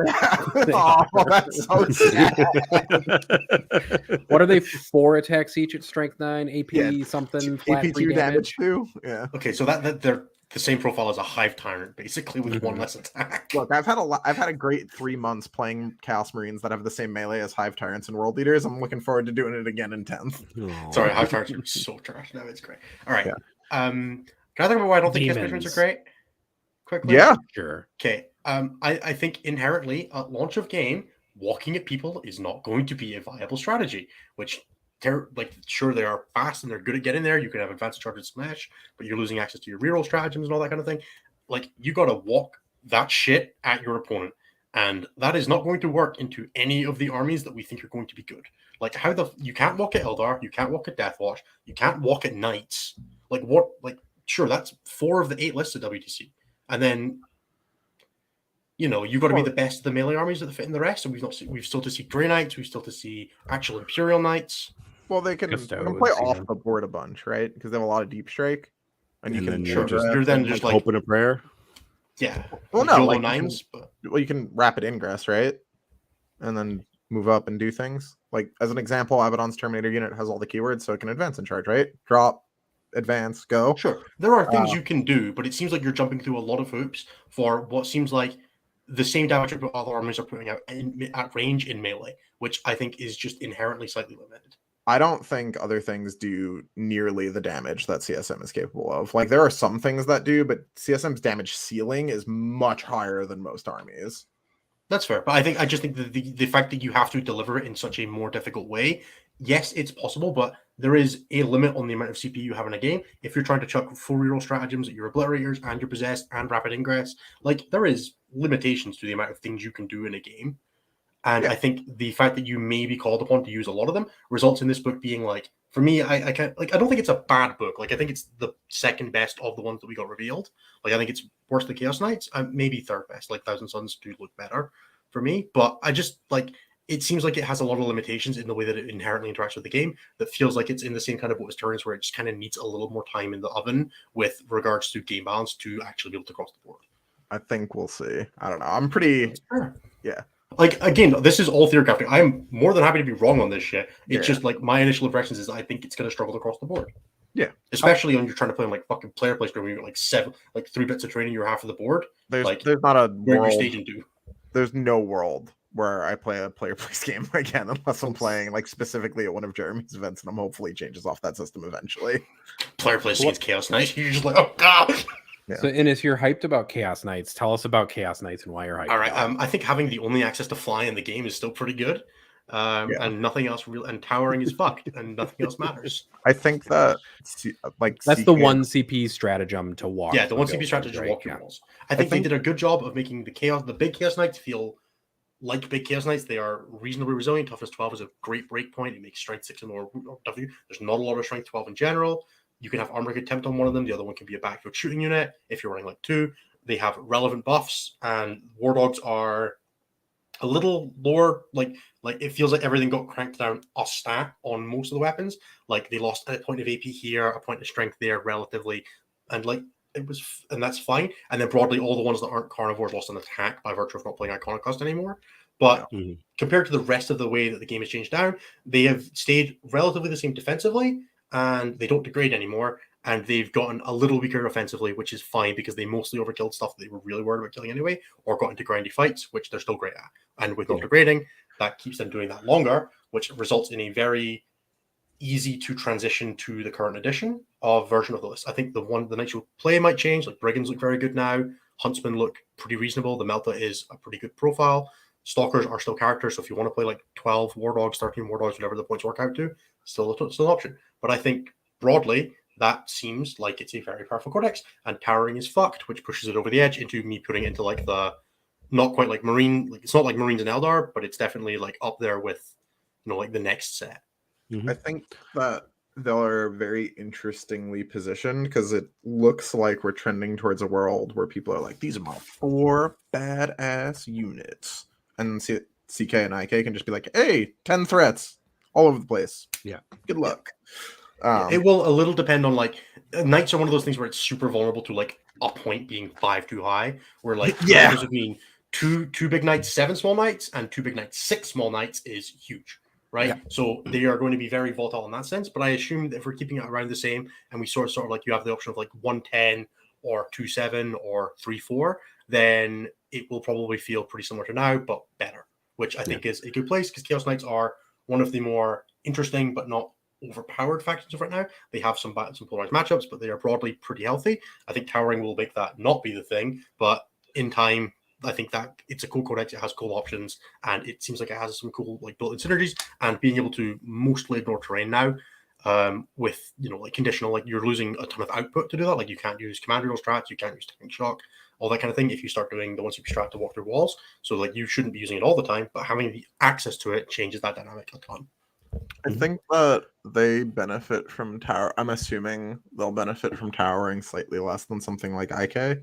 Because it just looks like the gun.com knights from CK are just like they're just less scary. From what we've seen of Imperial Knights, you get a ton more rerolls if you want it, which obviously makes the like that ability better. Yeah. But I suppose if you're playing like the Desecrator, it would matter a lot, but like a spoiler with like double thermal or whatever, or double battle cannon, doesn't really care about one reroll. The despoiler like fucks your day up, even if you're infantry, if he rolls a 6. Like those 3 shots are fucking value. The Desecrator also hits on fucking 3s now in melee. Why? He hits on 2s in shooting. Does he? Yeah. That's very funny. I didn't notice that. But like, yeah, like he's really good. Long Leash is an insane stratagem, by the way. Just like didn't they already have that? No, it was 1 dude before. Oh. Yeah. 3 war dogs now get your auras. Yeah. So you can just be like, so those 3 huntsmen in the back can reroll 1s. Yeah. There's 2 things that I want to point out that stood out to me about the Chaos Knights that I really liked. And some people might not like this because of their way of building it. But War Dogs are now battle line. And they're units of 1. Which means that your deployment now got a hell of a lot freer than before. And also, if you want to play the reserves game, it also got a lot freer because it's not like I'm shoving this unit of carnivores in reserve and they all have to come in here, which means you can screen out because it's 3 big ass models. Now it's 3 models that are going to come anywhere individually. And that change is actually really nice. Now it does lock you to no more than 6 of any chassis, which is fine. I don't think that you really should have been taking more than 6 of any of them because of the very specific role each one tends to play. Right. And the other thing is that, and people have kind of talked about this a little bit, but the fact that they're T10 now, as opposed to the T9 that we were expecting, is actually a big break point. As an example, autocannons for that strength got 9 and strength 5, right? Yeah, autocannons that we noticed got upgraded to strength 9. They hit like rhinos and all of that much more effectively, but they hit Chaos Knights or War Dogs much less effectively. Same thing with strength 5. You were winning on 5s before, now you're winning on 6s. So it makes a pretty big difference there. And you have the fuck off strength 18 guns that you now don't care about as much. Yeah, sure. How about I definitely really like Chaos Knights. I think they have a lot of cool tools. I'm less hype on them just generally by the rules that Imperial Knights got previewed. I think Imperial Knights will probably net out a little better. Like the feel no pain and the free rerolls is just good on small chassis, lots of things. Remains to be seen how exactly those rerolls work because of even if it's just reroll 1s and 1s, like Helverins and like the big knights have enough volume that they're just forcing through free rerolls. And Mhm. on like a war dog, there's a decent chance you get one or two, like one wound roll of one, and then like they're firing at medium stuff, they're winning on threes, so like 50-50 you get to use it on one of the two. Yeah. Like you're still getting mileage out of it, right? Yeah, and Plus, Brian we've makes also seen bondsmen, and if one of them isn't +1 to hit, I'll eat my hat. probably the Crusader, to be honest. Brian also makes a really good point that a war dog on one wound is so much more effective than it was before, because you just I subtract spoke one about from the hit bracketing. roll. That's it. Honestly, so Brian never listens to me. I know this. Yeah. The brigands on one wound is like the brigands on full health now. It's like, what? Yeah. What do you mean? And the fact that their OC doesn't degrade in any way on the little boys, like OC 8, which I think is just a bad decision, but whatever. It like one idiot standing on an objective with one wound left is like, great, put like 5 troop equivalents on here and hope that you don't die to take the Or get objective battle away from shocked. me. Yeah, or get battle shocked because I'm Chaos Knights. Well, Terror Shades is when you fail a battle shock. So Is it? Yeah. Terror Shades is any phase after a unit has failed a battle shock test. You spend 1 CP and you roll 6 dice. 6 dice, 4 up, steal a wound. Yeah, 4 ups, and you transfer a wound between the 2 units. Seems good. Yeah. Oh, right, let's do Death Guard super quick. Cool. Let's move on. Okay, I was gonna say, can we not? Let's do Thousand Suns instead. Let's just skip Death Guard for now and do Thousand Suns instead. I know we've done Death Guard. We've talked about everything relevant. Yeah. I think Thousand Suns are like actually hard to parse because a lot of their shit is really strong if you have 6 CP a turn. But it like that's kind of where I ended up with them as well. It's sorry, please. Yeah, I was just saying like it's tough to get like that balance right because like I don't like if you're an army that's like I'm gonna sit up and I'm gonna chill and I'm gonna go later. Thousand Suns like kind of don't let you do that. But if your game plan was already rush down the Thousand Suns, I think you can accomplish that. Which unfortunately is kind of a similar space they're in, like just a bit ago when they were good. T-Suns have a little bit more access to ways to not let you do that anymore, though, right? Because with the ability to just make a gun indirect, it makes them psychic indirect. They have a bit more way to just pressure you if you're trying to sit off them. So there's a little bit of option. But again, it's that thing you're talking about where that's a huge CP drain. Yeah, what I was saying is that they want you to try to sit off them, right? And they can shoot you out of the ruins and like play their game on their schedule. But still, if you rush them, especially early before they've built up the command points, it's like,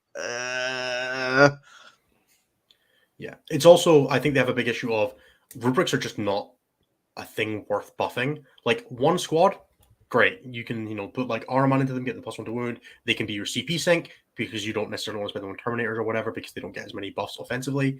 Great. And then you realize that it's 10 Space Marines with an invulnerable save. And you're like, it's not actually a thing that's because you're like Inferno Master sustained hits, lethal hits from the other guy. The stealth guy seems pretty good, like the can't be shy side 12. right. Yeah, there's lots of great tools in there, but how does it come together into a cohesive army? It also seems it's pretty limited in mobility. Like there is the teleport crystal, and that's kind of it. Move twice, right? Yeah, move twice, but move twice isn't getting you you're not getting to your post deployment zone with a move twice on Rubric Marines. Sure. Which closes set, which makes secondaries harder, with there being nothing like analogous to Warp Ritual as well. A lot of the ways that those armies interacted on the scoring side of things is significantly curtailed.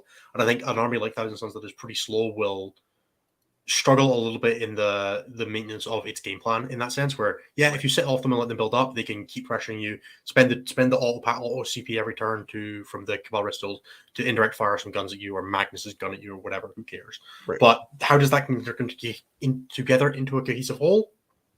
Don't know, which is why I'm not as high on them as I think some people are. Like I think they're good, and I definitely could see them like making the 8 at WTC, but they are by far the one I'm the most suspicious of in some senses. Yeah, I will say Mutilate Vortex Pieces looked fucking awesome, and I'm impressed that data sheet is even close to playable. Dude, they're so good. That thing looks cool. Yeah, they're so good. I hope their points isn't like egregious.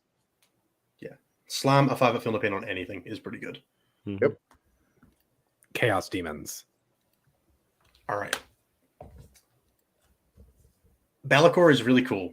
Be'lakor is not an army. That is Shalaxi fucks. Shalaxi's great. Be'lakor is really cool. I'm broadly pretty impressed with the Bloodthirster with the Relic. Nurglings are great disruption tools. There's some fast scoring units and 3-inch deep strikes. But everything is so fucking fragile. Like, I put Be'lakor on the table and like rolled a Chaos Knight into him, and like Be'lakor just like died to a Chaos Knight. I mean, he can get eviscerated. You're definitely using him more as like the chill until go. Like Shalaxi's dumb tanky, right? But Yeah, so Shalaxi's 4-up, 5-up, which is pretty good. But you are just like taking a lot of saves on stuff like her anymore and stuff like them now. yeah, Be'lakor especially just like feels so fragile compared to now. Like he's lost wounds, he's lost mana, he's lost damage reduction, he's lost most of his rerolls, he's defensive lost minus mechanic. 1 to wound. Yeah. Like Be'lakor felt bad, like just actively not good, like at anything other than being a 3 to 400 point stand in a place and stop me getting shot, which doesn't work into anything that wants to push at you. Like you get walked at by a unit that wants to charge you, that like sits just out of threat range, walks in 18 and then shoots you, charges something else. You're gonna be upset. Like you're not surviving that as demons. Yeah. There's definitely builds in there. Like there's too much like free movement and access. Like 6-inch deep strike is great, 3-inch deep strike is incredible. Like secondaries seem pretty doable, but I'm just not excited by it in the sense of it coming together into a thing that is like it doesn't seem broken, right? And I'm looking for broken right now. Reasonable. I'm curious to see how it shakes out. Scarbrand having a fallback lock when almost nothing else does is like again good, but fallback lock just isn't as good as it used to be. You uh can still shoot Scarbrand while he's locking something in combat because he's a vehicle or monster.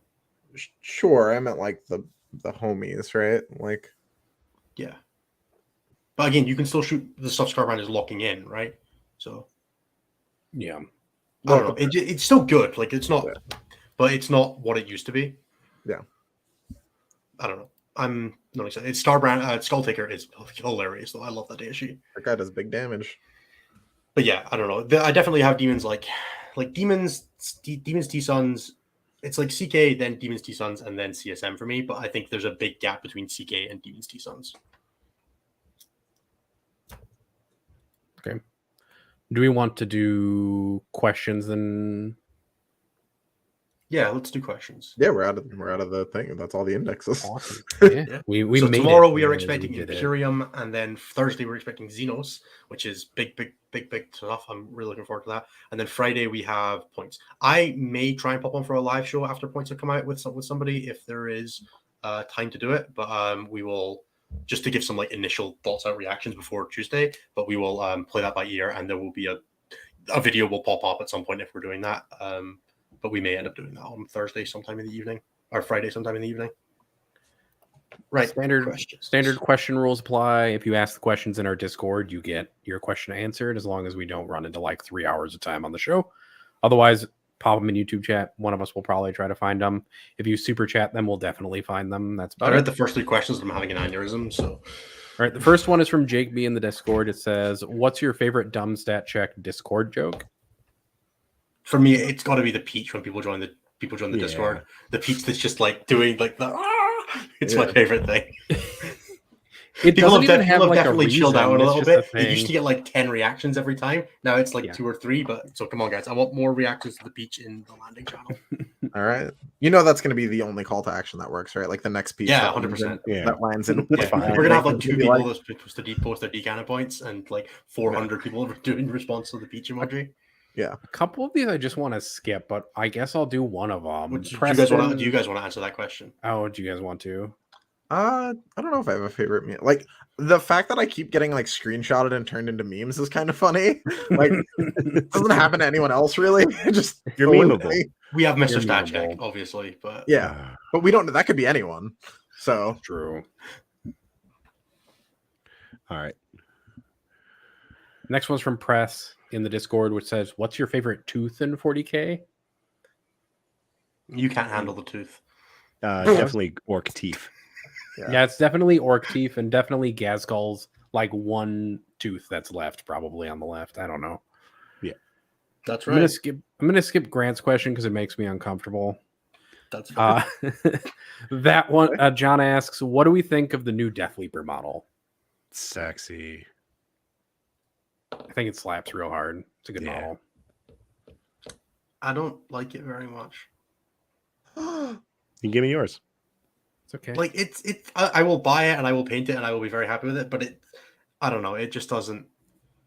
I don't like the cape. I feel bad. It's weird. I don't like that it's wearing a skirt. It's honestly like I can't paint it as a kilt, so I don't want my models wearing a skirt. I mean, you definitely could. I can't paint Tartan. That is far beyond my skill level. I think you should get just like one part of a model commissioned. I think that'd be really Anthony, we funny. skipped over World Eaters. Do you want to very quickly touch on World Eaters? No, I did that on purpose. They're Yeah. a lot worse. The fly nerf murders, the like ability. I was very excited for Angron, then I read the fly rules and I was like, fucking sick, cool. 8-bound relative to the rest of the edition just don't hit hard. So I have lots another- of damage 3 as well, which is Yeah, they have no ability to go to damage 3. There's a fair amount of -1 damage, and having been on the other side of this equation where I'm making people's damage to -1, not good. Basically, World Eaters are really good because they can kill God himself and have insane secondaries, and now they kill fucking no one and can't score. So I don't know what you're supposed to do as Ingress World Eater. Angron and Mulligan and get some 6s. That'll win some games 100%. It won't win tournaments, but it'll win games. Maybe, perhaps. I think that no, I don't really have anything positive to say about them. I've had a few people DM me about like a Jackals thing, but like I looked at that too. It just like Giving every blast weapon +4 shots is not good in 10th edition, guys. yeah. I think I might as well just address this now because I've had to answer this question like 7 times today. Cultist spam is dead. I know, I get it. I know you guys have played for a long time, and every other time it's been pretty good. But right now, it's fucking terrible. Just stop. Like, Dude, I won so many tournaments. I won so many games of Cultist spam, like Abaddon and 200 Fearless Cultists. Yeah. It's just not like even remotely close to the same. That list was good because it was unkillable and did ridiculous damage per point because you had +1 to wound, 4 rerolls to hit, double activation. You have none of that shit, which means that it's not an army. Because the only way that you get to play stuff like that is if you kill the things that kill the cultists before they kill all the cultists, and then they're left with like las cannons shooting you. That's not a thing now. You can't kill things, so stop it. I think you just like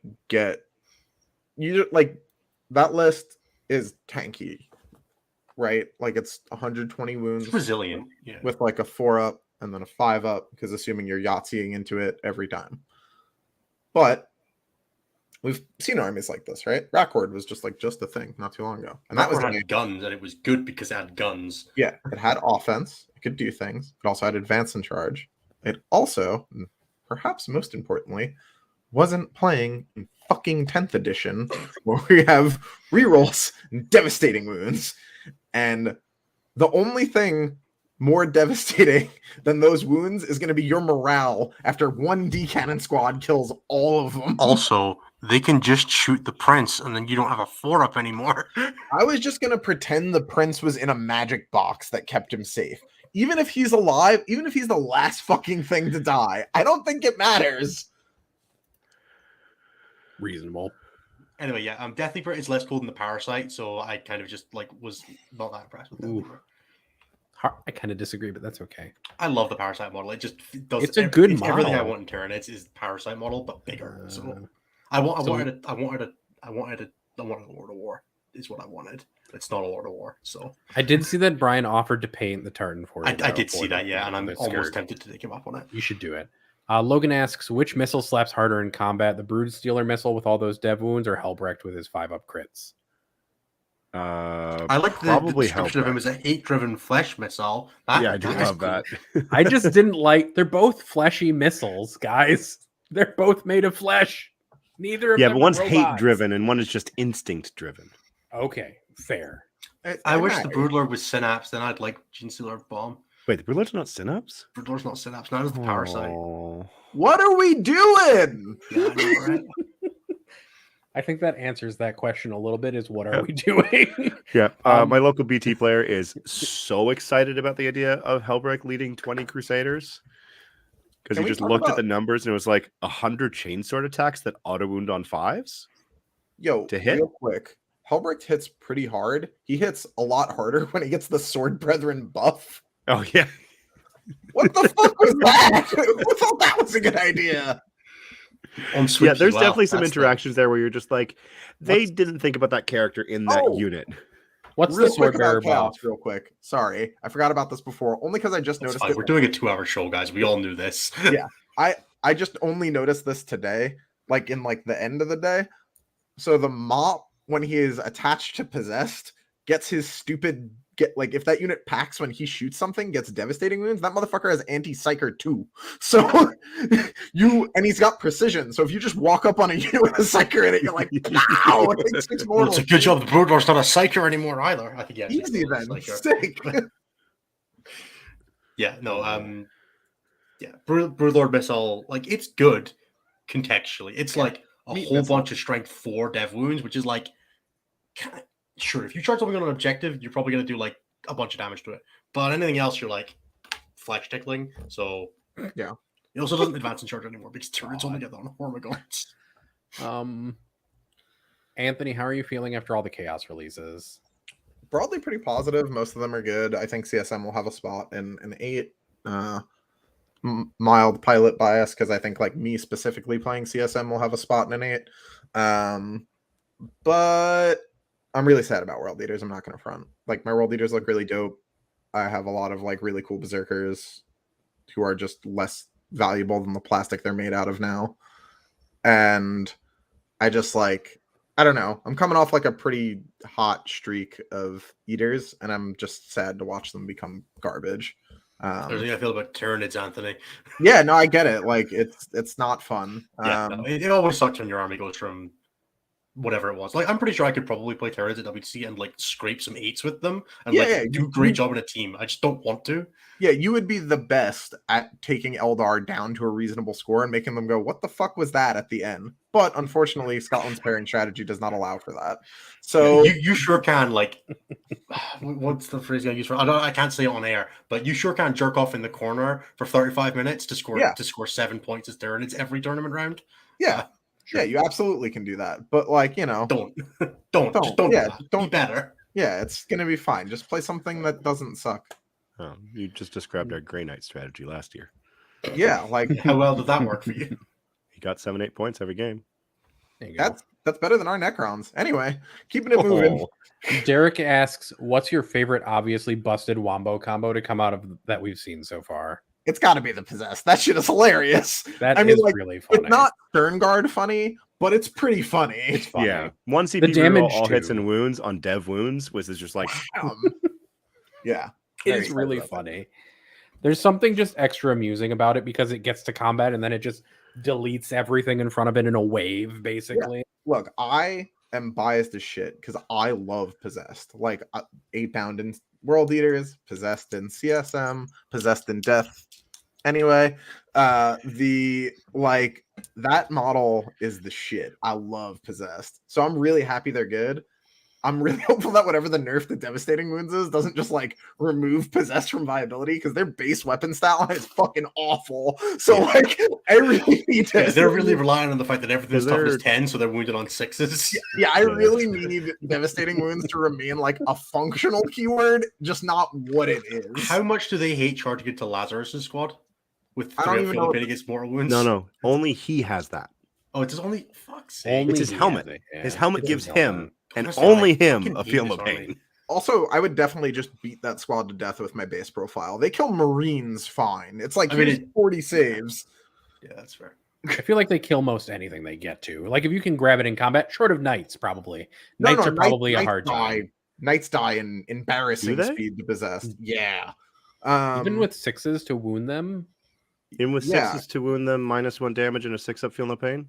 Oh, if they're -1 damage, sure, but we haven't seen any -1 damage yet, so we'll cross that bridge when we get there, right? That's right. They -1 damage is a 9th edition thing for them. I do hope the bondsman abilities. We've seen nothing on bondsman yet, so we don't actually know if that carries. No, we don't know. No, they said the paladin gives lethal hits and lance. Right, so that's at least one bondsman that doesn't give -1 damage. So that guy's fucking dead. So you're probably looking at like the Avatar is maybe scraping through it with -1 damage, with half damage, and he should die. -1, right? Yeah, it's like close at that point though. Yeah, it's touchy. You gotta shoot him with some shit first. You gotta sprinkle some damage on his ass. Yeah, or hope that the fucking mop rolls a 6. I mean, I'll fuck that guy up too. Just pow from the stick. Mop's just like in another combat really punching Eldrad in the face. Yeah. What's up? I mean, the line gets to fight first. Yeah, the line kills the unit. I'm just gonna run around him. Right. For me, it is a a combo that Tim pointed out, which is the Rendmaster plus Skulltaker plus Bloodletters Dude, that combo. shit's so high. It's definitely my favorite thing from Chaos Demons, which is so Rendmaster lets you pick a unit with an 18 in line of sight to get +1 strength, AP, guys. and damage against. And Yeah. then Skulltaker gives his unit dev wounds. And then if you're below half strength or you're battle shocked, Bloodletters can have full rules to wound against you either through a stratagem or a data sheet roll, and just be like, so what if you just weren't here now? Yeah. And that's Good. incredible. Bye. Yeah. They're also the kind of unit that's really good to like rapid ingress down within 5 of something that your opponent's about to charge and just slam into them with a heroic, which I Yep. quite like as well. Yeah. Because you can get the plus, because you have to roll heroic charges now, so having the +1 from the icon helps a bunch with that, because that's the sketchiest shit ever. Dude, that shit is so spooky. Like 2 CP to fail my charge, and I had 2 CP, so I'm not re-rolling it. That really ups the value of innate reroll charges. Yeah. Jeremy, did you have one? Yeah, this one is more just silliness than anything else. Over the weekend, we were spitballing about Marines. We found out a way to make Desolators AP3. Does it involve Why not? plunging Not even fire? hard. Plunging fire. Because why did they think that was a good idea? Yep. The base Hail Strike stratagem and the base stratagem. But then you couple that with a librarian that gives them with the enhancement that gives them sustained hits and crit hits on a 5, and it's really she's like, fuck you. And you could probably split fire those guys 3 ways and kill 60 of those jackals that Anthony was running. Yep. And the prince. I am not running those fucking jackals. Like, could you imagine the sadness? You fire the Venger launch, the first Venger launcher at the prince, like kill him with Oath of Moment, and then split fire the other 3. Look, I'm here for the disrespect of the. He's not gonna die to the first fucking Vengor launcher. Could. Relax. What? Could. 10 wounds, and it can have up to 6 shots that are AP3. Look, it's very unlikely. Four. Sure, but it could. But it could. With sustained hits 5 and crits on with sustained hits on 5s, it could happen. And the Why fact that not? it could happen is hilarious. Yeah. Maybe We you fire your Kronos Whirlwind at him first, you know?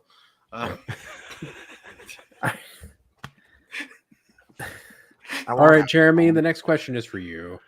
What did you learn from being on the GW Open Judge team that you will use when judging / running your local events? That's a tough one. I'm not going to talk a whole lot about what went on that weekend, because a lot of it I was helping out and not like directly involved in running things. My one thing that I did recognize was it kind of reaffirmed my, lack of a better word, belief or feeling that the ideal ratio of player to judge is somewhere between 30 to 40 to 1. If you go any higher than that, your judges, especially if your intention is to actively judge games and be involved and be integrated into the event as kind of a proper third party, you can't do that as effectively. Because I did find myself bouncing around a lot. I'll answer. It was a really good weekend. It was really interesting. The philosophy that we were encouraged was to be as engaged in the games as possible, be as involved in them as possible. If we saw something that was off, to immediately insert ourselves. But through the whole weekend, one of my favorite things, and something that I do at events anyways, but at this one, I only knew a handful of the attendees, whereas most of the time I know almost everyone. So this was the first day was largely me just establishing myself as someone who was there to help. Because that's, and you know, Anthony has been at events that I've judged, so he can reflect on this. Nathan, you'll see this at the end of July. When I run events and when I judge events specifically, my goal is always to make sure that everyone has a good time, to make sure all the games are enjoyable for people to the best of my abilities and the best of, you know, does require both players to also engage with me for it to work. But yeah, so that kind of activity and behavior is heavily encouraged at those events. And anyone else who's been to a US Open should have also experienced that. How did it make you feel about chess clogs? Yo. On this day, the day of whatever the fuck the rest of that line from The Godfather is, how dare you? The day of my on, daughter's on this the wedding. day of the World Eaters Indexes. How dare you? Yeah, make that fucking, bad I'm thing. already sad in this. Jesus Christ. I Um, will say this. I recognize that there is a lot of discussion about the place of chess clocks within the game. I firmly stand by my current stance, which is you have plenty of time to play the game. Chess clocks are a tool to manage the resource that you have available to you, and if you fail to manage that resource, you should be playing a different army Or game. or game.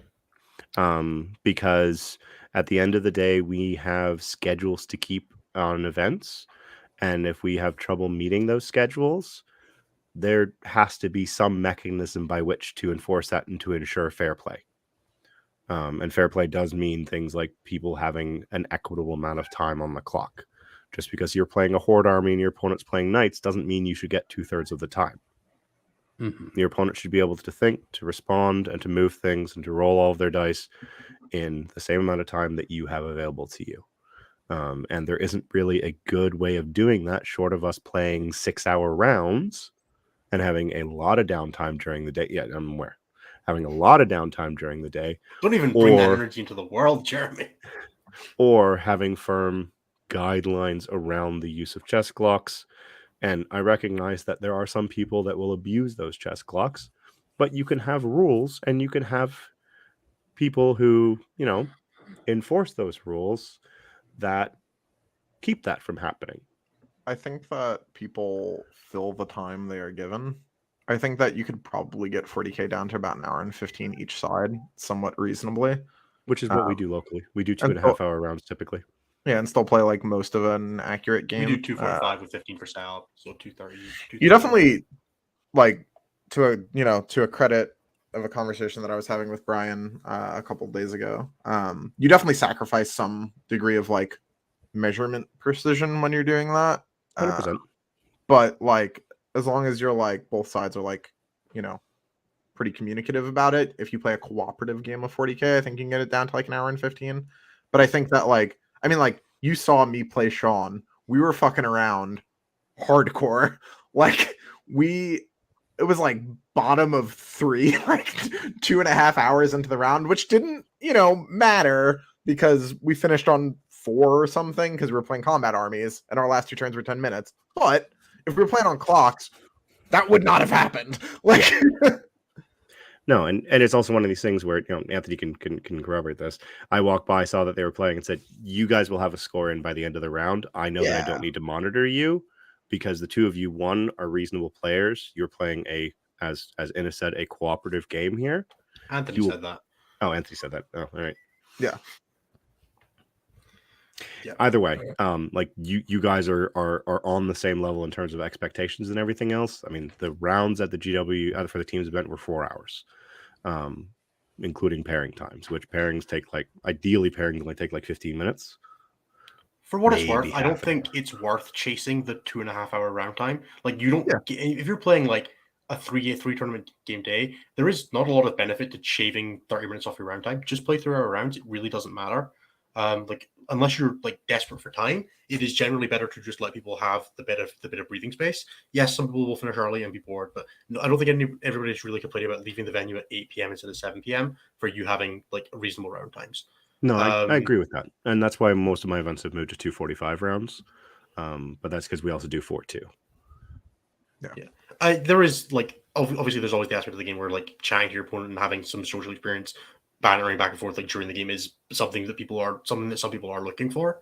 Yeah. Which you sacrifice part of that experience by chasing round times. And chess clocks are the solution that allows you to maintain that in a healthy way. They are not a perfect solution by any means, but there's always that thing where like even if you're both going to clock out on turn 3, but you've gone first, and your opponent, you clock out on your 3, your opponent plays their 3 with 5 minutes left, but also gets a 4 and 5 because they know you have no time left. It's not perfect, right? There's always downsides to that.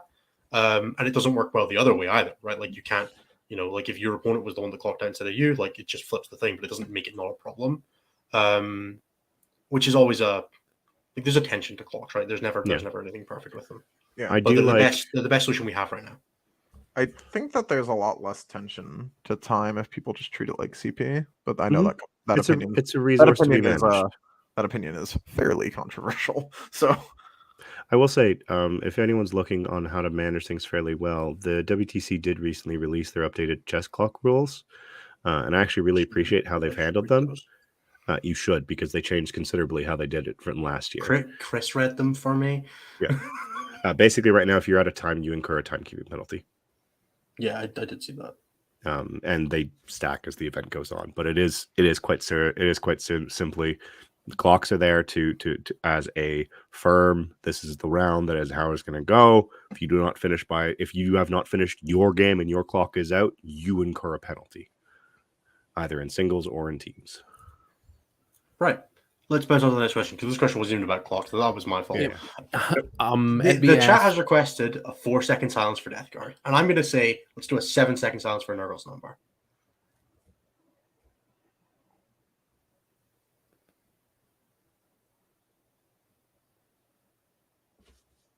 Fuck Death Guard. fuck them. In what calendar month do the hosts predict that Games Workshop will change Devastating Wounds or the dev anti-interaction? June. I think June. I think June. I June think and it's gonna July.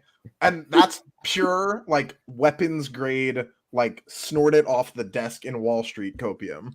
Like It is. September balance days, like kids. oh god, fuck. Man, I'm gonna picture that it's actually gonna end up in like if they do the designer commentary on day one for some reason. They're just Dude, gonna be if we like, get- anti doesn't generate 6s to wound unmodified anymore or something like if we get back from WTC and that's not been changed by then, I'm like starting the Twitch channel for Diablo and like gonna do the stupid faces for Let's do YouTube and LGT, shit. so yeah. Yeah. You got your All right, concert today, right? So I'm going to the concert either way for LGT, so you can just hang out in the Airbnb, which I think you're not even currently signed up for, but whatever. I definitely am in a chat. Of You're in the somewhere. chat, but you have to like pay someone money to be in Oh. the Airbnb. Someone So- I should do that. You should Person who probably I owe- look, yeah, because yeah, you're person the who I owe one that money. Jeremy's in, and me Yeah. that I'm in. You should probably get on that soon. Yeah. All right, the Person that next I owe money, I'm question, so so we sorry. don't have to have this panned down.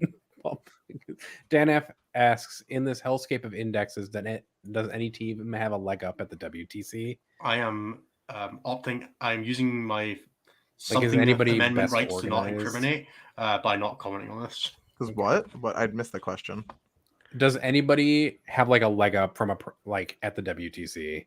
Either because their teams are just amazing and they're like very well organized. Oh, because of like such a mess. I mean, Poland, I Yeah. think, has like some level of advantage to this because they're the hardest workers in the room, but that's not like a Right. inherent advantage.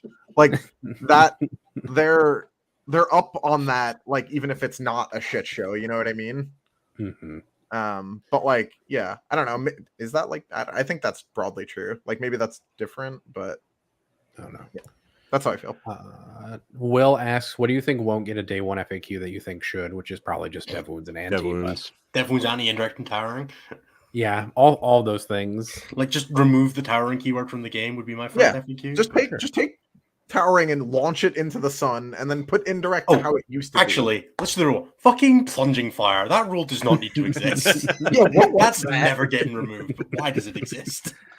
Why were they like, do you know what needs a buff? Exactly and only Desolation Marines. Let's just make sure they just put an extra AP on their data sheet and up them 5 points a model. Like, fuck off with plunging fire. Frank asks, what chapters / legions do you think could be a serious contender after we see points and get reps in, other than Deathwatch? We covered some of this. Dark Black Angels. Templars, Blood Angels, Dark Angels all seem pretty reasonable. Okay. I'm not sold on Blood Angels, but there might be a build there. I think they're like RTT heroes, but I think Blood Angels are worse than Templars. I think Templars have real legs. Templars, yeah, I are think Templars are good. yeah. Yeah. Not in their detachment, but you know. No. I think they're okay in their detachment. Like So, definitely can we- not bad. For what it's worth, you outside of the detachment, you can play 6 Gladiator Reapers. Woo! Do you have something to say to this question, The Jeremy? before we detachment move is to the only next thing that one? limits the Gladiator Reaper. Yeah, just goes, yeah. man. No, I just realized that because that's also the 20. You can also put the Sword Brethren with a Librarian in their unit. Yep. All right. Yeah. Do Marine planes look good? If by planes you mean land speed or tornadoes that can bomb people basically like planes, then yes. Don't hate the Storm Raven, and it really upsets me that I don't hate it because I want to hate it. but it is -1 damage and does get cover and is reasonably resilient. I don't think it's for the meta we're going to debut into, but What do you mean like, gets cover? Well, like, you can hide the wing behind a fucking wall and it gets cover. Sure, if you hover it. Yeah. I think that's what he was talking about because he wants it to start on the board, right? Yeah. I'm going to start on the board with a Brutalis Dreadnought in its ass. What are you talking about? Dude, I'm not gonna lie. If someone did that to me, I would like soft consider being like, "Hey, bro, 10-10." Like, just like. So for what it's worth, Hurricane Bolters are one of the few weapons that got buffed by gaining Twin Link because they didn't lose shots. They just got Twin Linked for some reason. There was another thing that happened with today. Why do Venom Crawlers have 12 shots? Yeah, no, I was really confused by that as well. What? I don't know. I was like, these are soft, good shooting platforms. Like, they're strength 6, so they're not, but, or like strength 7, something like that. Something terrible. But Probably okay. But yeah, no, like Storm Ravens are one of those data sheets that I'm like, watch this space on. I think that could be interesting. And the fact that you can put like Murder Fang and Bjorn and a Brutalis Dreadnought in the acid one is kind of funny. Is it going to be Thunderwolf Summer? No. No. Because then you're All playing wolves.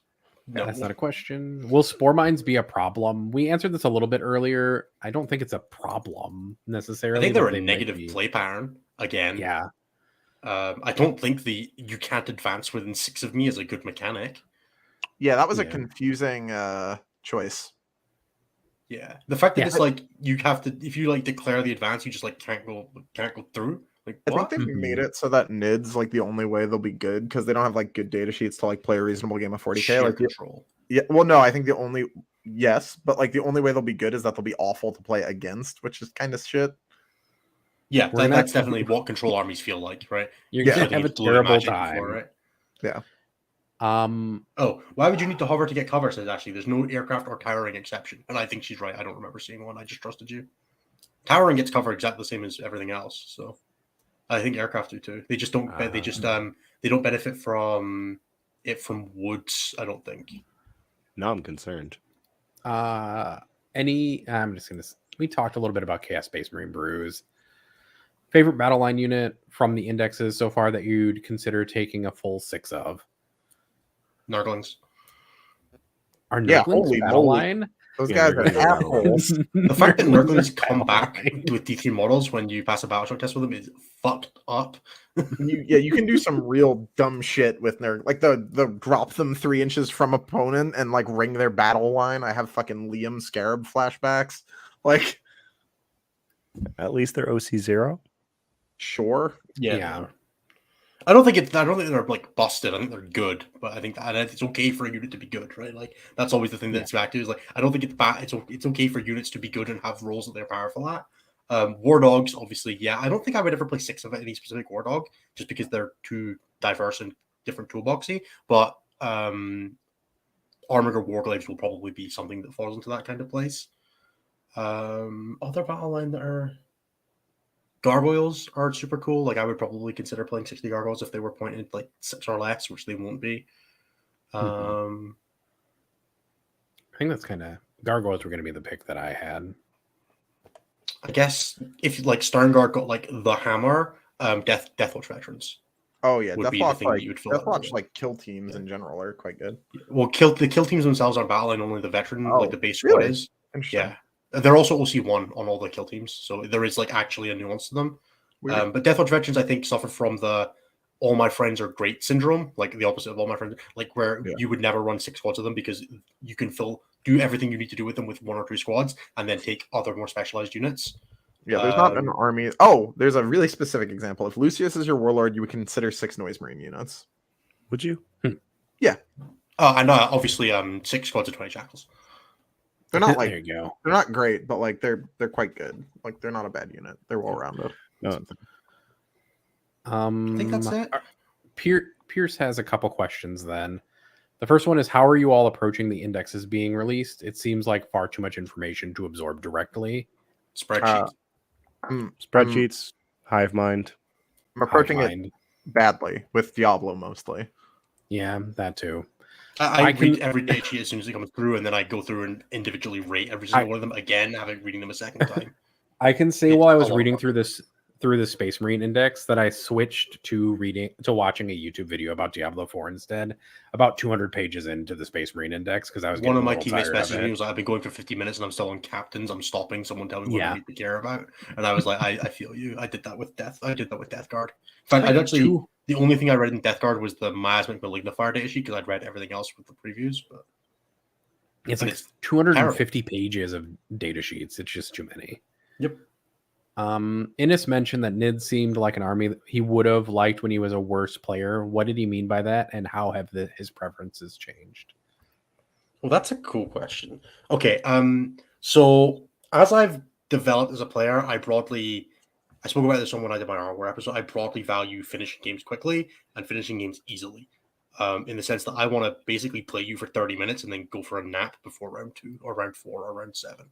I want to play the least 40k possible while still like obviously having a good time with your opponent and all that kind of thing. But I don't want difficult games as much as possible. I want to minimize the amount of time I spend making decisions in a game of 40k because that is how I stay playing at the highest level for the highest amount of time possible. You see that when you're like mind melted after game 5 of GSC or whatever, or like, you know, really tough combat games with orcs or world eaters where you just like, you are not playing at your best in game 5 under those circumstances because and like everybody's playing under those same circumstances. 40k tournaments at the end of the day are partly about endurance. However, I am not a massively healthy person, so minimizing the amount of time I'm standing about and doing all this kind of things is helpful for me.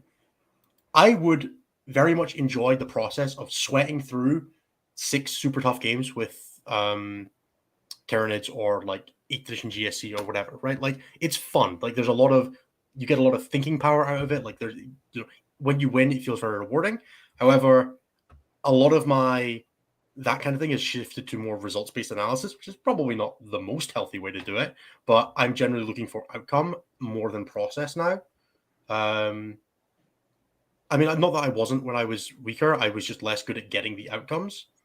And now, like, it's the kind of thing, like, I would play turns at a GT and have a great time with it, but I would never consider them for a major, even if they were powerful, unless they were, like, ridiculously powerful, like, you know, 9th Ed Mirror Cult style list during, like, the peak of that.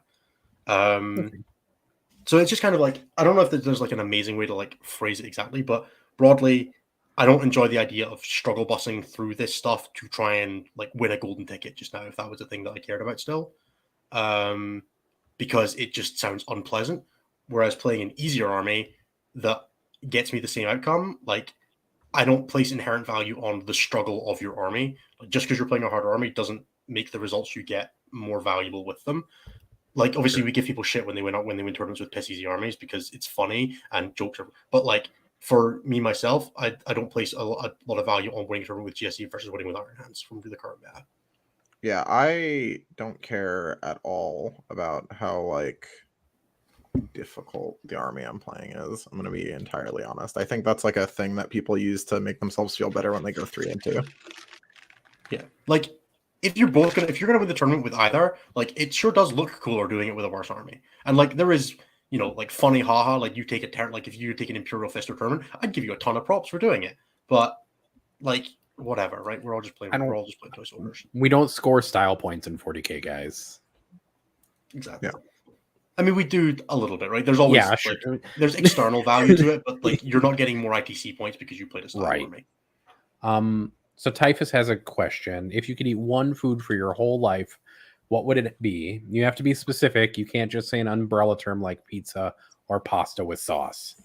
Oh, it's definitely that soup I had in Poland. I could eat that every day until I died, Zurich, and just be like, every time I came out. Bit of bread, that soup, good. Bacon, cheese, and potato scone on a roll with butter and some ketchup. I'd eat that every meal of my life. I would do red beans and rice. I really like that. That's really good. I do fuck with beans and rice real hard, but the soup, man, the Poles, they just won. I just have never tried it, so I can't. Dude, it'll fuck you up. It'll fuck up your understanding of food. It's really not cool. Like, now I feel like I just need to. It's like a top tier answer. I will give you that. Steak is also a good one. Oh god, that burger that we had in Manchester after Warhammer Fest. It was like a burger with fillet steak on it. I would consider that. Yeah, you also had the steak from the steak place, TM. Yeah, that too. Jeremy, do you? I have one? like bread with my meal though. I don't know if you've seen the size of me, but I like bread. So You could have had bread. You could have. I could have, yeah. gladly put that on a sandwich. that seems bad for you in ways that I'm uncomfortable with. No, it's good. It's real good. Next day, bread, balsamic vinaigrette. Oh, shit fucks. Anyway, Jeremy, Cow soy.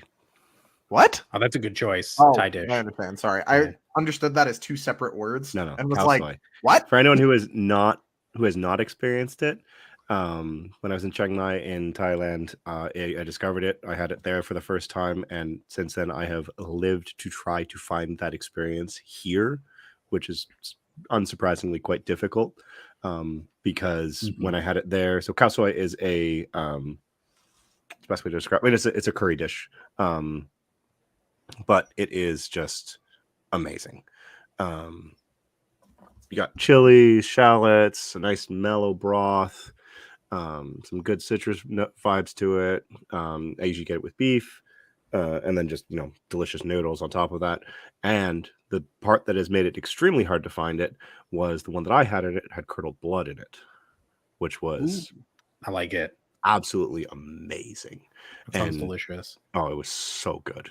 And yeah, it was Thai street food. So trying to get that again here has been very difficult. I found many imitations of it, and probably the closest I came to having it again was a lovely little hole in the wall restaurant in Toronto.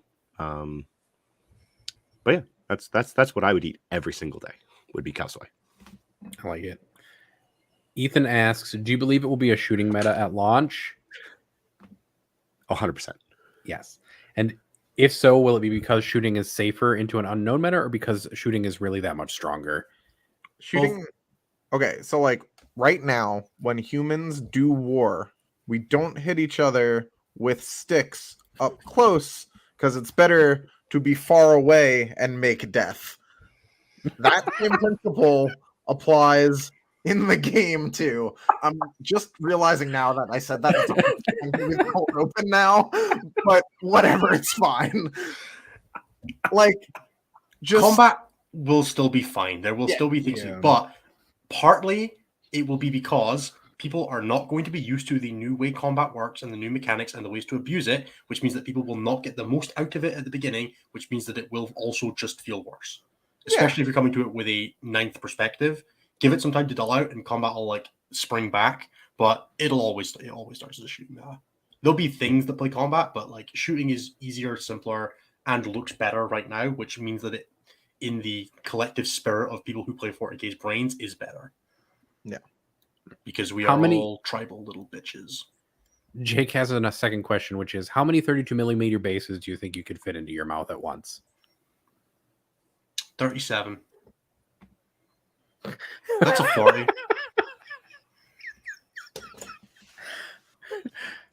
Probably a lot because they like stack into each other. Actually, 37, and if someone guesses exactly what place Team Scotland comes in WTC, on the You'll first try? try, within the first 5 guesses, in the YouTube comments of next week's episode, I will try in a bonus video.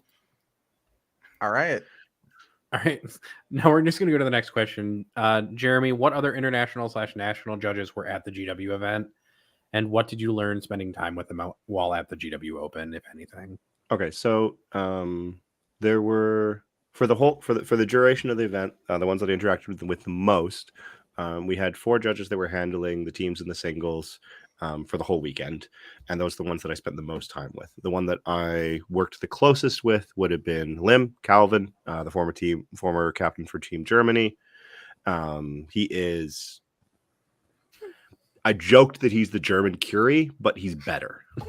To retire swallowing plastic bases. Thanks, Sam. I'm glad that Innes put that up. It's good. Nobody's gonna get it right. I'm gonna see whatever the guesses were and sabotage our scores. So there's no risk. That's why you Oh, we're just getting have too close to podium. We can't do that. You just got to DM one of us with your guess. Do you know what? Probably If the Jeremy. first 3 guesses are first, second, and third, and we achieve it, I'll put 37 in my mouth anyway. So, But yeah, so working with Lim was fantastic. He is a extremely knowledgeable, but also at the same time extremely personable individual. He definitely knows his 40K, but he also knows how to handle situations with players. Working alongside him was wonderful because it meant that anytime something would come up, I could easily bang heads with him to figure out if we were on the right track when it came to a rules interaction. And we definitely corrected each other a couple times throughout the weekend, which, is refreshing to be wrong sometimes. And then the other two that I worked with on a regular basis, one was a fellow named Chris, who is from the Midwest, I believe, Iowa. And he is actually going to be plug right now for XN1. He is going to be the guest on XN1 because he does his own little bit of content creation that focuses around running lists that you enjoy the models in, not necessarily the running lists that will win you events, but how to get the most juice out of those lists. He was a wonderful individual. Didn't have a lot of 40K judging experience, but had a lot of like event running experience and player interaction experience. The biggest thing that I learned from him was just how important having that personable relationship with the players at the table was, that the players like knew and respected you and knew you were just there to help them out. Because I saw so many situations where he would walk up to the table and things would immediately just calm down because Chris was there. Nice. And that was lovely. And then Doug was a saint the entire weekend because he was the one that was mainly running the singles. Whenever we could spare resources, we would help him out as well. But he helped so many players because one of the things that we have noticed, or that I've noticed, mainly from looking at lists more than anything else, is that GW US Opens tend to have a lot more first-time players at the events. The stats show this. And so I've noticed that he was very helpful in helping players move through things where they weren't entirely sure how the game was supposed to work, which, sounds odd at the end of an edition, but some people just haven't gotten out to play in the last little while. And so, kudos to them for coming out to their first event. The four of us, we definitely bonded a lot over that weekend, but the biggest thing that I came to realize was just how valuable having other people to lean on in an event is. And because I've only had one other event where I've had that capacity, and that was the All Is Dust event where Nick and I were tag teaming the event. So as I get more involved in running larger events and helping out with larger events, that's something that I'm coming to appreciate more and more, because most of the events that I've been running or judging, I've been running solo. And that's just not a pleasant experience when you need someone to, collaborate with or back you up on. Yes, that's how that works. Definitely. We're going to rapid fire these last 5 questions. I feel like we've gone a little long. How do you feel about many armies having multiple ways of accessing advance and charge and or fallback and charge and shoot? I think having access in general is fine. I need to see what the access for the armies that are actually meant to be fast, like the elves, is. Because if they're like have none is disgustingly insulting, and it's one of the things that has me the most upset about the army. Yeah, that is real stupid. They're supposed to be the super quick predator, and they're just not. That shit sucks. So, how do you like Shalaxi, Anthony? Amazing, wonderful, nearly auto include points depending asterisk, but the only source of one of the only sources of really high strength that consistently gets to do its thing. She's great. Nick asks, is the monolith getting Fly in the edition where Fly gets turbo nerfed the ultimate monkey paw curl? It is massively funny. It is real funny. Move Fly can't get over a ruin. Can't even get over ruins. No, it's congratulations, you have moved nowhere. Can't get over ruins. Get over itself. Get over itself. Necrons. How do you feel about the 3 demon Primarchs? Ranking them: Magnus, Angron, Mortarion. I don't know if Magnus is better than Angron. Dude, throwing a shoe at a wall, at a Space Marine is better than Angron. At least you fucking connect sometimes. Fair enough. Definitely that order though. Mortarion is the worst model I think we've seen previewed. Points depending. Sure, maybe Mortarion is really bad. Yeah, maybe he's 300 points and you love him. I don't even think you'd take him then. He'd have to be 180 or some stupid shit. God, that guy sucked. Jeremy, for you, John wants to know when you guys are getting your first game of 10th. John, TBD, because I am still recovering, but the plan is for me to practically live at the Dragon the weekend of release, just playing games and either doing demos with the box or just, futzing around with a couple of my armies. So if you want to get a game in that weekend, hit me up. And then the last question is going to be from Press, which is, which Primarch has the dreamiest eyes? Fulgrim? Probably Fulgrim. Fulgrim or Sanguinius?